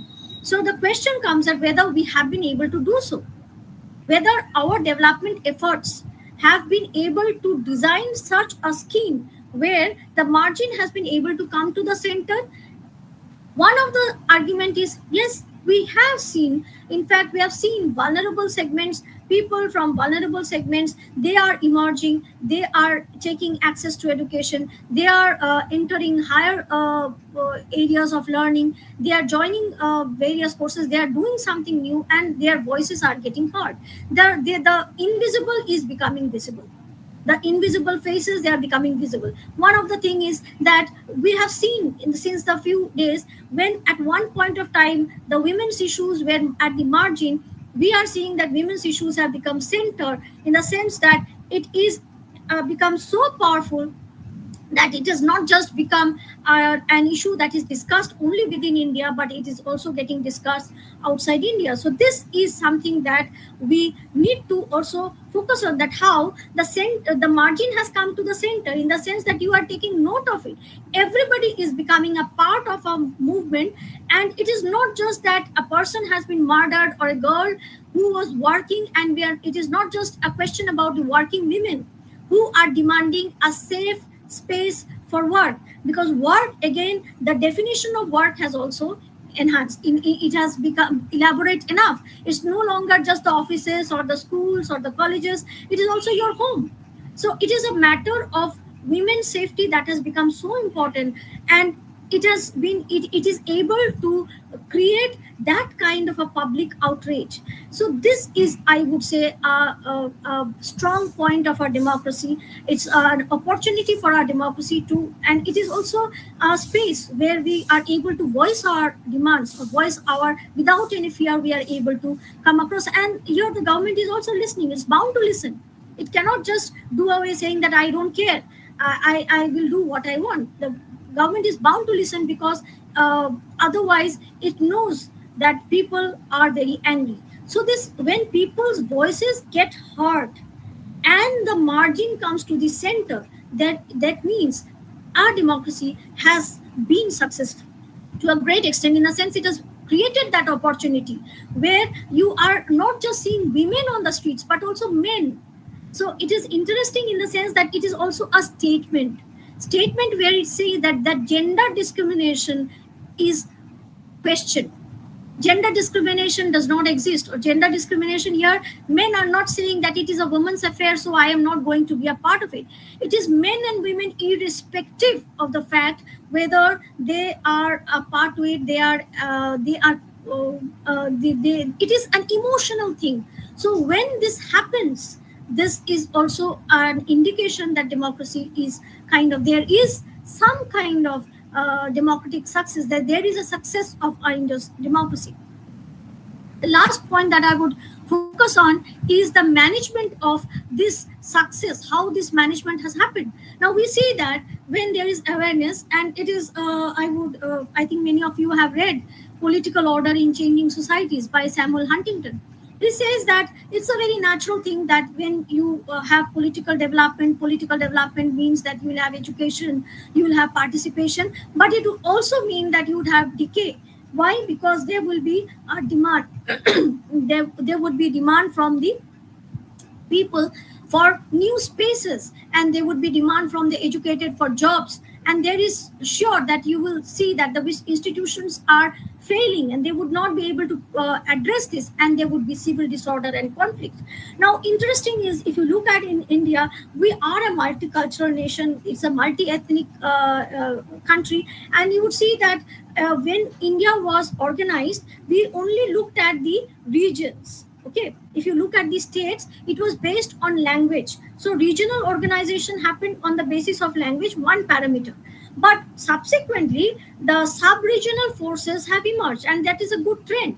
Although there are discussions that it has been anti-development, there are studies which indicate that these movements have created kind of disturbances in administration, and it is not good for democracy, it is not good for the country. But then there is an alternative voice also, just like we had a voice talking about community directed alternative development discourses. Similarly, we are also having an alternative voice which talks about this is democracy, where you find that even the sub-regional forces, the smallest corners, are getting aware about their identity, they are becoming aware about their voices, their rights, and they're participating politically. There is a political consciousness.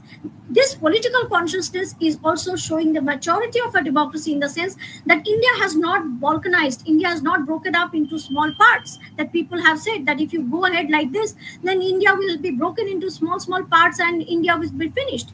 But we have not we didn't see this happening. We still celebrate our Independence Day with the same fervor. We still love our tricolor, we still believe in it, we keep our that identity supreme, that India's identity, the identity of being an Indian. At the same time, we also respect our regional, sub-regional identities, and we are claiming that identity. We are putting it forward. We are demanding certain rights. People are demanding certain rights. People are demanding recognition. Now that also requires a very, very tactful management, and the way it has been managed earlier, it was mainly in a very contentious way, that is use of forces. But if you see in the recent years, that is say you can say since the 80s, there has been a shift. Especially in the 90s, you see a shift in the sense that India, the democracy, we are experimenting in the sense that new institutional arrangements are being created, so that these aspirations, ethnic aspirations, are addressed, these identity aspirations are addressed. People get a space. They get a space to voice their demands. They get a space to voice their unique demands, their consciousness, and also their diversity is protected. Now, that again is a success of India's democracy. That was a challenge that India would break up, because we are a multicultural, multi-ethnic, multilinguistic. So it's very, if we do not put it together under one roof, we would have, if we do not have unitary tendencies, we will not be able to survive. We have survived, and we have survived in a very well mannered way, in the sense that we have not seen civil conflicts in that way that we would see in many countries. We have been able to resolve our crisis through our dialogues, through our institutional innovations that we have seen in the form of creation of councils, in the form of creation of institutions, and in the form of sharing of power, that the political regimes in the regions have done, the states have done. They have come forward to share power. So, and it was not that they have resented. Now, this is where you accommodate dissent also. This is the success of democracy. This is the success of India's democracy. Although there were challenges, but we have made it as an opportunity, and we have innovated. And in fact, India is a very solid example.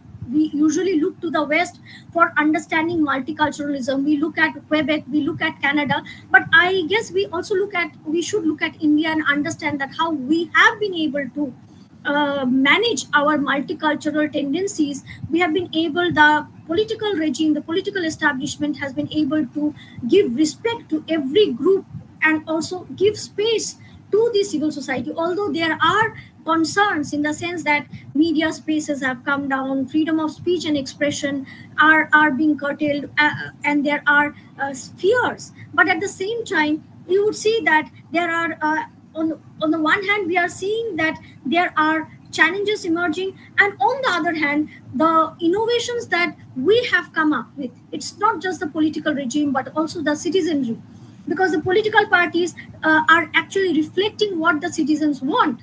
So the citizen participation, citizen activism has also forced the political regimes to think. Otherwise, they would be failing. Their stability would be lost. Their whole existence would be in crisis. So in a way, this citizen empowerment has also happened, and that is also coming up from the bottom. Now, this is a very important activity, that it was this outrage that we would see. It is also a pointer to the fact that empowerment has also happened at the bottom, and that is what is the success of our democracy. That is what also creating opportunities for our democracy to thrive, to innovate, to protect our spaces, protect our pluralism, and to ensure that, even though if you look at the percentage of voting behavior or the voting percentage, then you see variations, of course. But if you look at, when you break it down to urban and rural, you see that there is more rural participation, and it is happening from that area, which is, if you look at the other index, then you would see that urban areas are better compared to rural in terms of human development and other index. But then when you look at the political participation, it is high. Now, how long can we say that it is just a festival for them, so they are coming and voting? They feel that they have been told to come and vote, so they are coming and voting, and they are being guided to vote, and they are voting. Is it always like this? Or we need to go to the field and find out, so whether they vote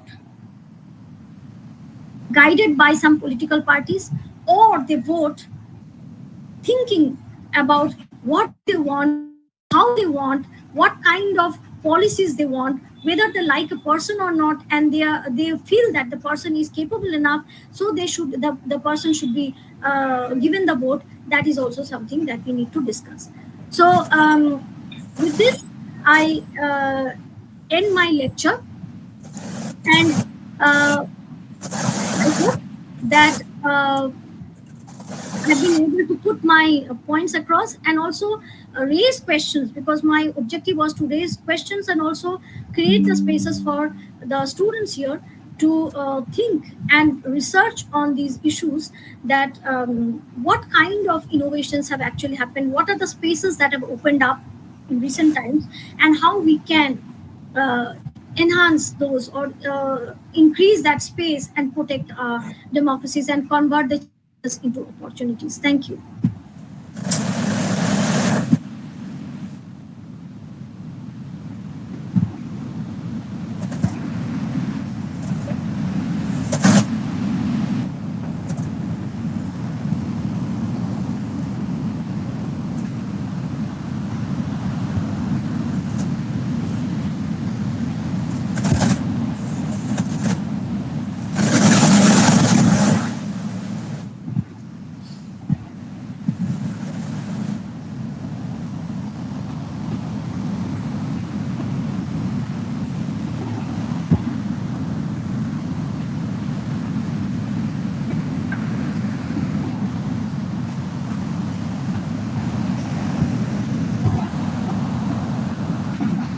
Good afternoon, ma'am. Yeah, good afternoon. Good afternoon. Actually, I was listening your lecture. It was really nice, and actually, I'm also thinking on democracy and development in perspective of India.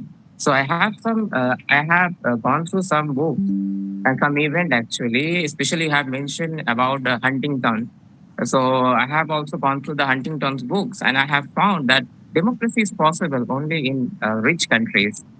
So, on that perspective, you have also mentioned that democracy has twofold. One is procedural, and one other is substantive. So, uh, can we, because you have rightly justified your argument that, yeah, we can encounter a democracy in India, that is Indian form of democracy, that is right. But I talking about, hello, Yes. in political science, the participant of women in Indian political refers of the involvement of women in the political purpose.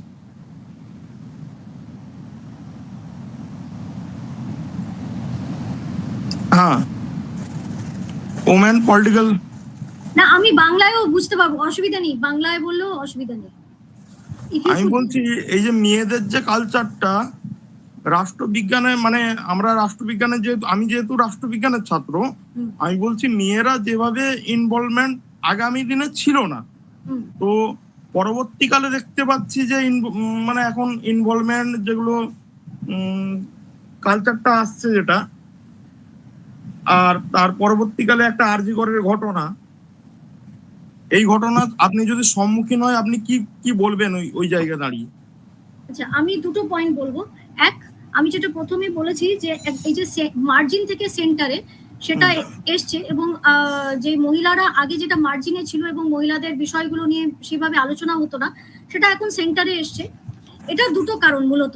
এক, political parties আগে primary membership যদি দেখা যায়, তাহলে political পার্টিসের primary membership, সেটা বাম হোক, ডান হোক, যেই হোক, সেন্টার হোক, সেখানে খুব কম ছিল। ঠিক আছে, এখন কিন্তু প্রত্যেকটা পলিটিক্যাল পার্টি বুঝতে পেরেছে, যেটা রিজনাল পলিটিক্যাল পার্টিস গুলো যেমন আগেই বুঝেছিল, পরবর্তীতে ন্যাশনাল পলিটিক্যাল পার্টিস গুলোও বুঝেছে যে মহিলাদের যদি পার্টিসিপেশন হয়, তাহলে একটা যেমন ভোটের ব্যাপারটাও রয়েছে, আর দ্বিতীয়ত ইম্পর্টেন্সটা আমরা দেখতে পাচ্ছি যে বিগত দুটো ইলেকশন যদি দেখা যায়, তাতে প্রত্যেকটা পলিটিক্যাল পার্টির ম্যানিফেস্টো যদি পড়া যায়, দেখা যাবে যে মহিলাদের জন্য একটা স্বতন্ত্র পার্ট রাখা হয়েছে।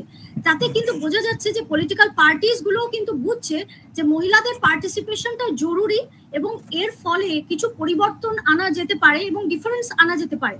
ঠিক আছে, মানে আমি যেটা বলতে চাচ্ছি, political importance of women's participation সেটা কিন্তু এস্টাবলিশড। এবং এটা আমি দ্বিতীয় বিষয়টা যেটা বলছেন আপনি, আরজিকরের বিষয়, আরজি করের বিষয়টা ইন্টারেস্টিং এই কারণে যে আগে মহিলাদের বিষয় শুধু মহিলাদের ছিল, কিন্তু এবার এটা কিন্তু শুধু মহিলাদের নয়, এবং পুরুষরাও এখানে আছে, এবং অবশ্যই বলছেন যে এটা অন্যায়, এবং এটা কিন্তু প্রশ্ন উঠছে যে শুধু আমার বাড়ির মহিলা নয়, সকল মহিলার একটা রাইট টু ফ্রিডম এবং সিকিউর ওয়ার্ক স্পেস থাকা দরকার। তো এই প্রশ্নটা উঠেছে যে পাবলিক সিকিউরিটি, পাবলিক প্রোটেকশন, এটা শুধু একজন মহিলাকে অ্যাটাক হলো রাত্রেবেলা কাজের জায়গায় সেটা নয়, একজন পুরুষও হতে পারে। এবং সেখানে কিন্তু দাঁড়িয়ে এই যে র্যালিটা, এটা কিন্তু একটা major question to the government, যে আমরা যারা ট্যাক্স দিচ্ছি, আমরা যারা গভর্নমেন্টকে ভোট দিয়ে আনছি, আমাদের প্রোটেকশন দেওয়ার দায়িত্ব কিন্তু সরকারের। সেটা যখন তিনি পারছেন না, তখন কিন্তু প্রশ্নের সম্মুখীন হচ্ছে, এবং সরকারও কিন্তু বাধ্য হচ্ছেন সেটা শুনতে, কারণ যদি আমি এটা না শুনি তাহলে কিন্তু আমারও ওখানে মরাল কোনো পজিশন থাকে না ওখানে প্রশ্ন করার বা কথা বলার। সুতরাং সঙ্গে সঙ্গে কিন্তু আপনি দেখছেন যে ইমিডিয়েটলি কিন্তু অ্যাকশন গুলো হচ্ছে। তো this is a very positive aspect. আমি যে কারণে বললাম যে ডেমোক্রেসি ফ্রম দ্য বটম, যে নিচের থেকে ডেমোক্রেসি, উপর থেকে ডেমোক্রেসি মানে ইলেকশন কমিশন বলে দিল কালকে ইলেকশন হবে, আমরা সবাই লাইন দিয়ে দাঁড়িয়ে গেলাম, দিয়ে ভোট দিয়ে আসলাম, উপর থেকে ডেমোক্রেসি। কনস্টিটিউশন বলে দিল যে আমরা একটা ডেমোক্রেটিক কান্ট্রি, উপর থেকে ডেমোক্রেসি। কিন্তু এই যে নিচের থেকে স্বতঃস্ফূর্তভাবে পার্টিসিপেশন, বা মিটিং এ যাওয়া, বা মিছিলে যাওয়া, বা কথা বলা, বা সোশ্যাল মিডিয়াতে লাইক দেওয়া, সেটা কিন্তু participation is a good trend. এটাই হচ্ছে ডেমোক্রেসি ফ্রম দ্য বটম, যেটা আমি প্লেস করতে চাইছি। Okay. Ma'am, actually, I was asking some question. আরো Okay. একটা ম্যাম, আরো একটা কোশ্চেন থাকলো। আমি অনলি ফর একজন রাষ্ট্রবিজ্ঞানের ছাত্র, তো আমি পরবর্তীকালে কি নিয়ে কিছু করতে পারি আমার জীবনের উন্নতির জন্য, সেটা আমি আপনাকে জিজ্ঞেস করছি। আপনি রাষ্ট্রবিজ্ঞানের ছাত্র, সবচেয়ে ভালো হচ্ছে if you can contest election এবং একদম ফ্রি অ্যান্ড ফেয়ার রিপ্রেজেন্টেটিভ হয়ে, যেটা আমি বললাম যে কেরালা থেকে আমাদের একটু শেখা উচিত, যে কেরালাতে শিক্ষিত যারা ছেলে মেয়েরা, যারা অনেক বেশি, তারা এরকম নয় যে চাকরি পাচ্ছে না বলে পলিটিক্সে এসছে, তারা ভালো চাকরি ছেড়ে দিয়ে তারা পলিটিক্সে আসছে জাস্ট টু রিফর্ম। তাদের না মধ্যে পলিটিক্সে না, আমি বলছি মানে কিছু জীবনে কি করতে পারি, মানে you can do many things. এটা আপনার আপনি, আমি বলবো অ্যাজ এ টিচার দুটো জিনিস, একটা হচ্ছে অ্যাসেসমেন্ট অফ ইয়োর কোয়ালিটিস, আপনি কিসে ভালো সেটা আগে বুঝে নিন, এন্ড সেকেন্ড হচ্ছে আপনার কোনটাতে ভালো লাগছে করতে, on that basis you choose your decision.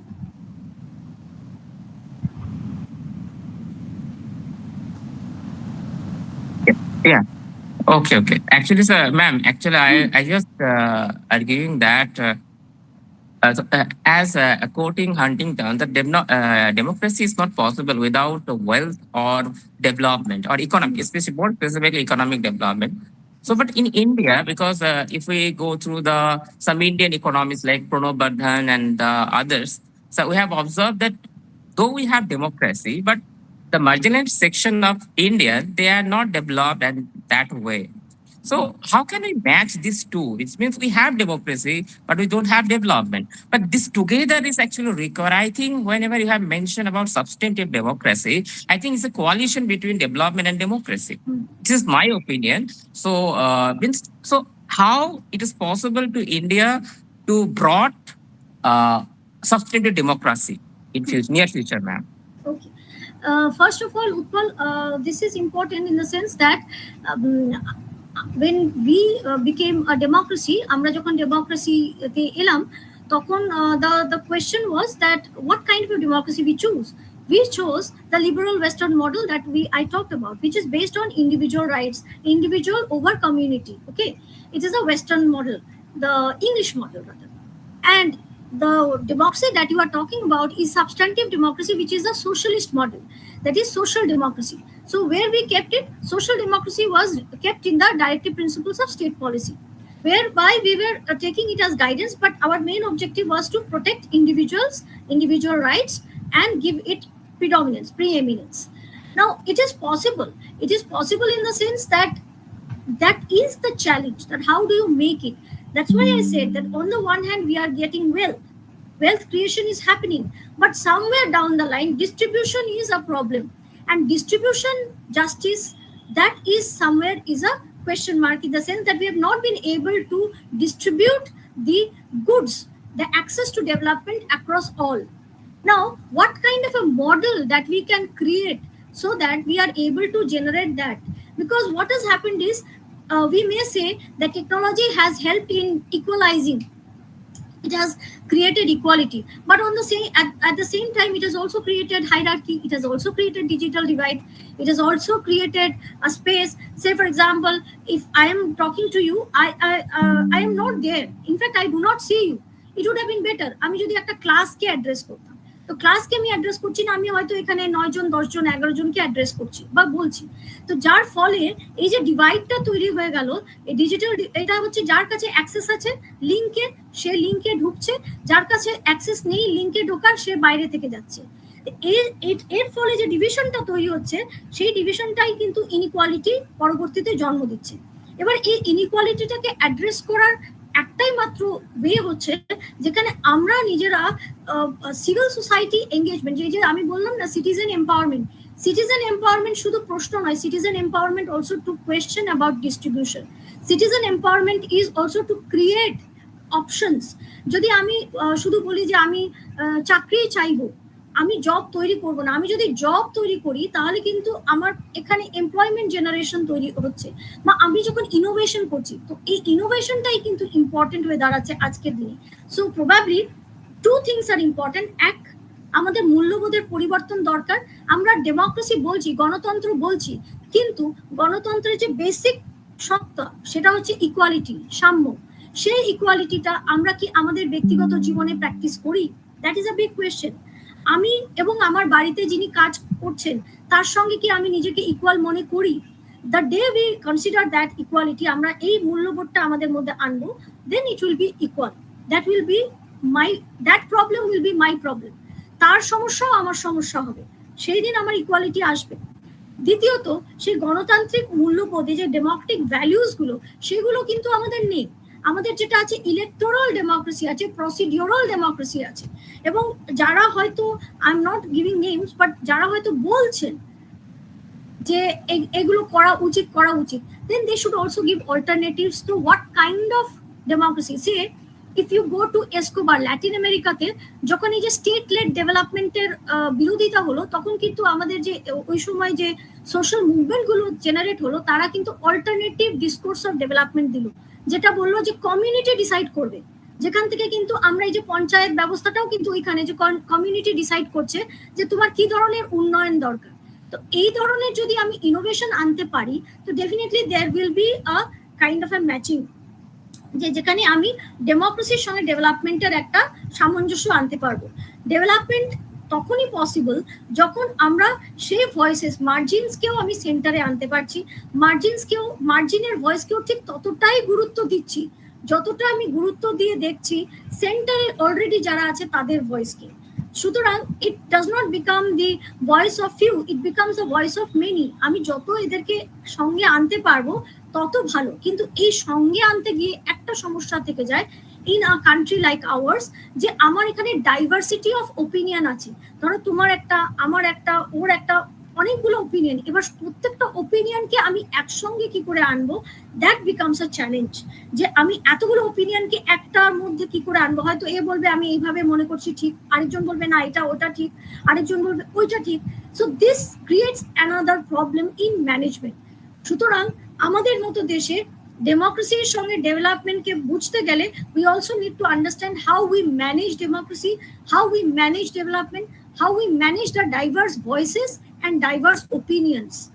সেইটা আমরা যদি বুঝতে পারি মেকানিজমটা, আমরা কিছু একটা ডেভেলপ করার চেষ্টা করতে পারি, দেন ইট উইল বি গুড। যেমন উনি বলছেন যে ধরো যে ইকোনমিক ডেভেলপমেন্ট হবে, খুব স্বাভাবিক। যখন মানুষ শিক্ষিত হবে, সে কি আর বলবে যে না আমি এখন আমি এমন একটা কাজ করবো? Otherwise say they won't go back to their villages. If you look at the many of the students যারা পড়াশোনা করছেন, তারা কিন্তু আর ব্যাক টু ফার্মিং এ যাচ্ছে না, খুব কম লোক যাচ্ছে। কেন যাচ্ছে না? Because they prefer to come to white collar jobs. তারা টিচার হতে চাচ্ছেন, তারা অফিসার হতে চাচ্ছেন, তারা চাকরি করতে চাচ্ছেন, চাকরি তৈরি করতে চাচ্ছেন না। কিন্তু এই যে কালচারাল একটা আমাদের শিফট দরকার, সেটাও কিন্তু ইম্পর্টেন্ট। কিন্তু আমাদের আবার সিভিল কনফ্লিক্ট হচ্ছে না। কেন সিভিল কনফ্লিক্ট হচ্ছে না? কারণ আমাদের একটা খুব, we are very flexible, we have a very dynamic democracy, মানে খুব সহজভাবে আমরা ম্যানেজ করতে পারছি। Since we are able to manage, so we are able to also sustain. But how long we will be able to manage, সেটা কিন্তু একটা প্রশ্ন। যখন পভার্টি বা এই যে কর্নারিং অফ ওয়েলথ একটা জায়গায় খুব বেশি হয়ে যাবে, তখন কিন্তু কনফ্লিক্ট আসবে, এবং কনফ্লিক্ট আসলে তখন কিন্তু সমস্যা তৈরি হবে যে we will not be able to manage, তখন কিন্তু কনফ্লিক্ট মানে সিভিল ডিসঅর্ডার হবে। এটাকে আমরা কিভাবে হ্যান্ডেল করব, that is the innovation that is required now. So it is required that we create some democratic innovations. It is essential that we work on democratic innovation. আমরা কি ধরনের innovation করতে পারি যাতে করে কি এই মাল্টিপল সমস্যাটা, কারণ ধরো আমি একটা সিম্পল এক্সাম্পল দিচ্ছি, আমাদের রিজিয়নে এশিয়ান হাইওয়ে হচ্ছে। Asian highway is a good one because তার ফলে অনেক ভালো কমিউনিকেশন হচ্ছে, তাতে অনেক ভালো ডেভেলপমেন্ট হচ্ছে, so call development. Government objective, government position is also development, গভর্নমেন্টও বলছে এটা ডেভেলপমেন্ট হচ্ছে, আমরাও অনেকে বলছি middle class, upper middle class, we are saying it is development. But at the same time তুমি যদি এশিয়ান হাইওয়ে দিয়ে যাও তাহলে দেখবে সাইডে সাইডে প্রচুর সোশ্যাল মুভমেন্টসও হয়েছে, সিভিল মুভমেন্টস হচ্ছে, পিপল আর অ্যাজিটেটিং, অনেক জায়গায় ধর্ণা হচ্ছে, পিপল আর প্রোটেস্টিং, কারণ তাদের লাইভলিহুড চলে গেছে, তাদের in the name of development তাদের লাইভলিহুড নেই। It becomes a question mark that how do you accommodate? It are two questions of development. কারোর জন্য এক ধরনের ডেভেলপমেন্ট, আরেকজনের জন্য ওটা ডেভেলপমেন্ট নয়, এটা ডিসপ্লেসমেন্ট, এটা হচ্ছে লস অফ লাইভলিহুড। তাহলে how do you handle this crisis, এইখানে হচ্ছে সমস্যা India. And this is the point that Huntington could not see, because Huntington looked at one particular part, that is ওনার একটা এথনোসেন্ট্রিক একটা বায়াস ছিল, উনি ওয়েস্টার্ন ওয়ার্ল্ডটা দেখেছেন, কিন্তু ভারতবর্ষের মতো বা আফ্রিকার মতো দেশগুলোতে এগুলো কিন্তু একটা মেজর কনফ্লিক্ট, যে your development goals and my development goals cannot be same. যদি তুমি একটা ডিফারেন্ট ক্যাটাগরিতে বিলং করো, আমি একটা ডিফারেন্ট ক্যাটাগরিতে বিলং করি, ইকোনমিক ক্যাটাগরিতে, তাহলে তোমার what you consider as development may not be the development for me, আমার কাছে হয়তো সেটা ডেভেলপমেন্ট নাও হতে পারে। সিম্পল এক্সাম্পল, প্যান্ডেমিকের ফলে, টেকনোলজির ফলে আমরা বলেছি যে অনেক বেশি শিক্ষা হয়েছে, অনেক বেশি লোক এডুকেশন পেয়েছে, কারণ অনলাইন এডুকেশন হয়েছে, আমরা বাড়ি থেকে শিক্ষা নিয়েছি, কিন্তু অনেক বেশি ড্রপ আউটও হয়েছে, কারণ অনেক মেয়েদের একটা স্মার্টফোন ছিল না, বাড়িতে লিমিটেড ওয়েলথ, সেই জন্য ছেলে বাচ্চাটিকে হয়তো ওই স্মার্টফোন দেওয়া হয়েছে, বা বাড়ির যে ভদ্রলোক তার লাইভলিহুডের জন্য সেই ফোনটা নিয়ে গেছে, বাড়িতে বাচ্চাগুলো পায়নি, ফলে তাদের কিন্তু শিক্ষা হয়নি। তাহলে দেখো, এক জায়গায় আমরা যেটা ডেভেলপমেন্ট বলছি, অন্যদিকে কিন্তু ডেভেলপমেন্ট হচ্ছে না, it is actually a reverse of development, cornering of resources by few, আর কিছু লোক কিছুই পাচ্ছে না। So that is what I want you to look into. আর একটা Okay, thank you, ma'am. আমি একটা প্রশ্ন করব, সোজা প্রশ্ন, বলতে 1857 সালে যে মহাবিদ্রোহ হয়েছিল, সেটা কি মহাবিদ্রোহ না স্বাধীনতা আন্দোলন, গণবিদ্রোহ, নারী আন্দোলন?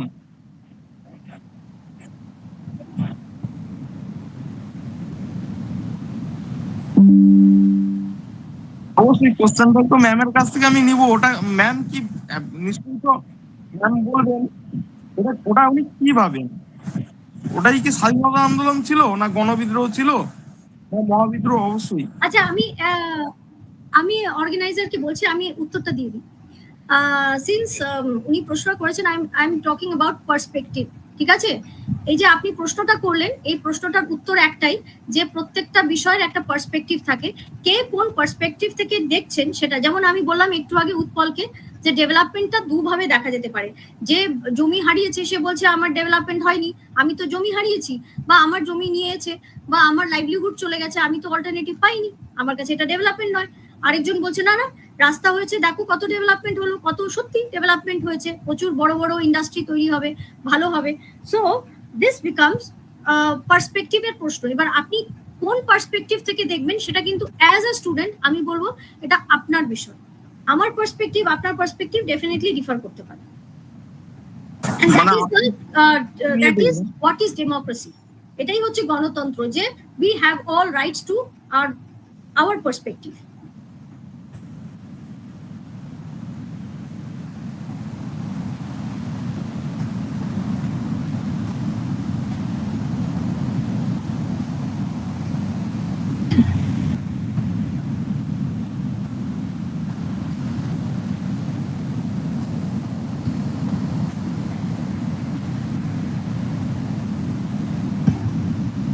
Thank you.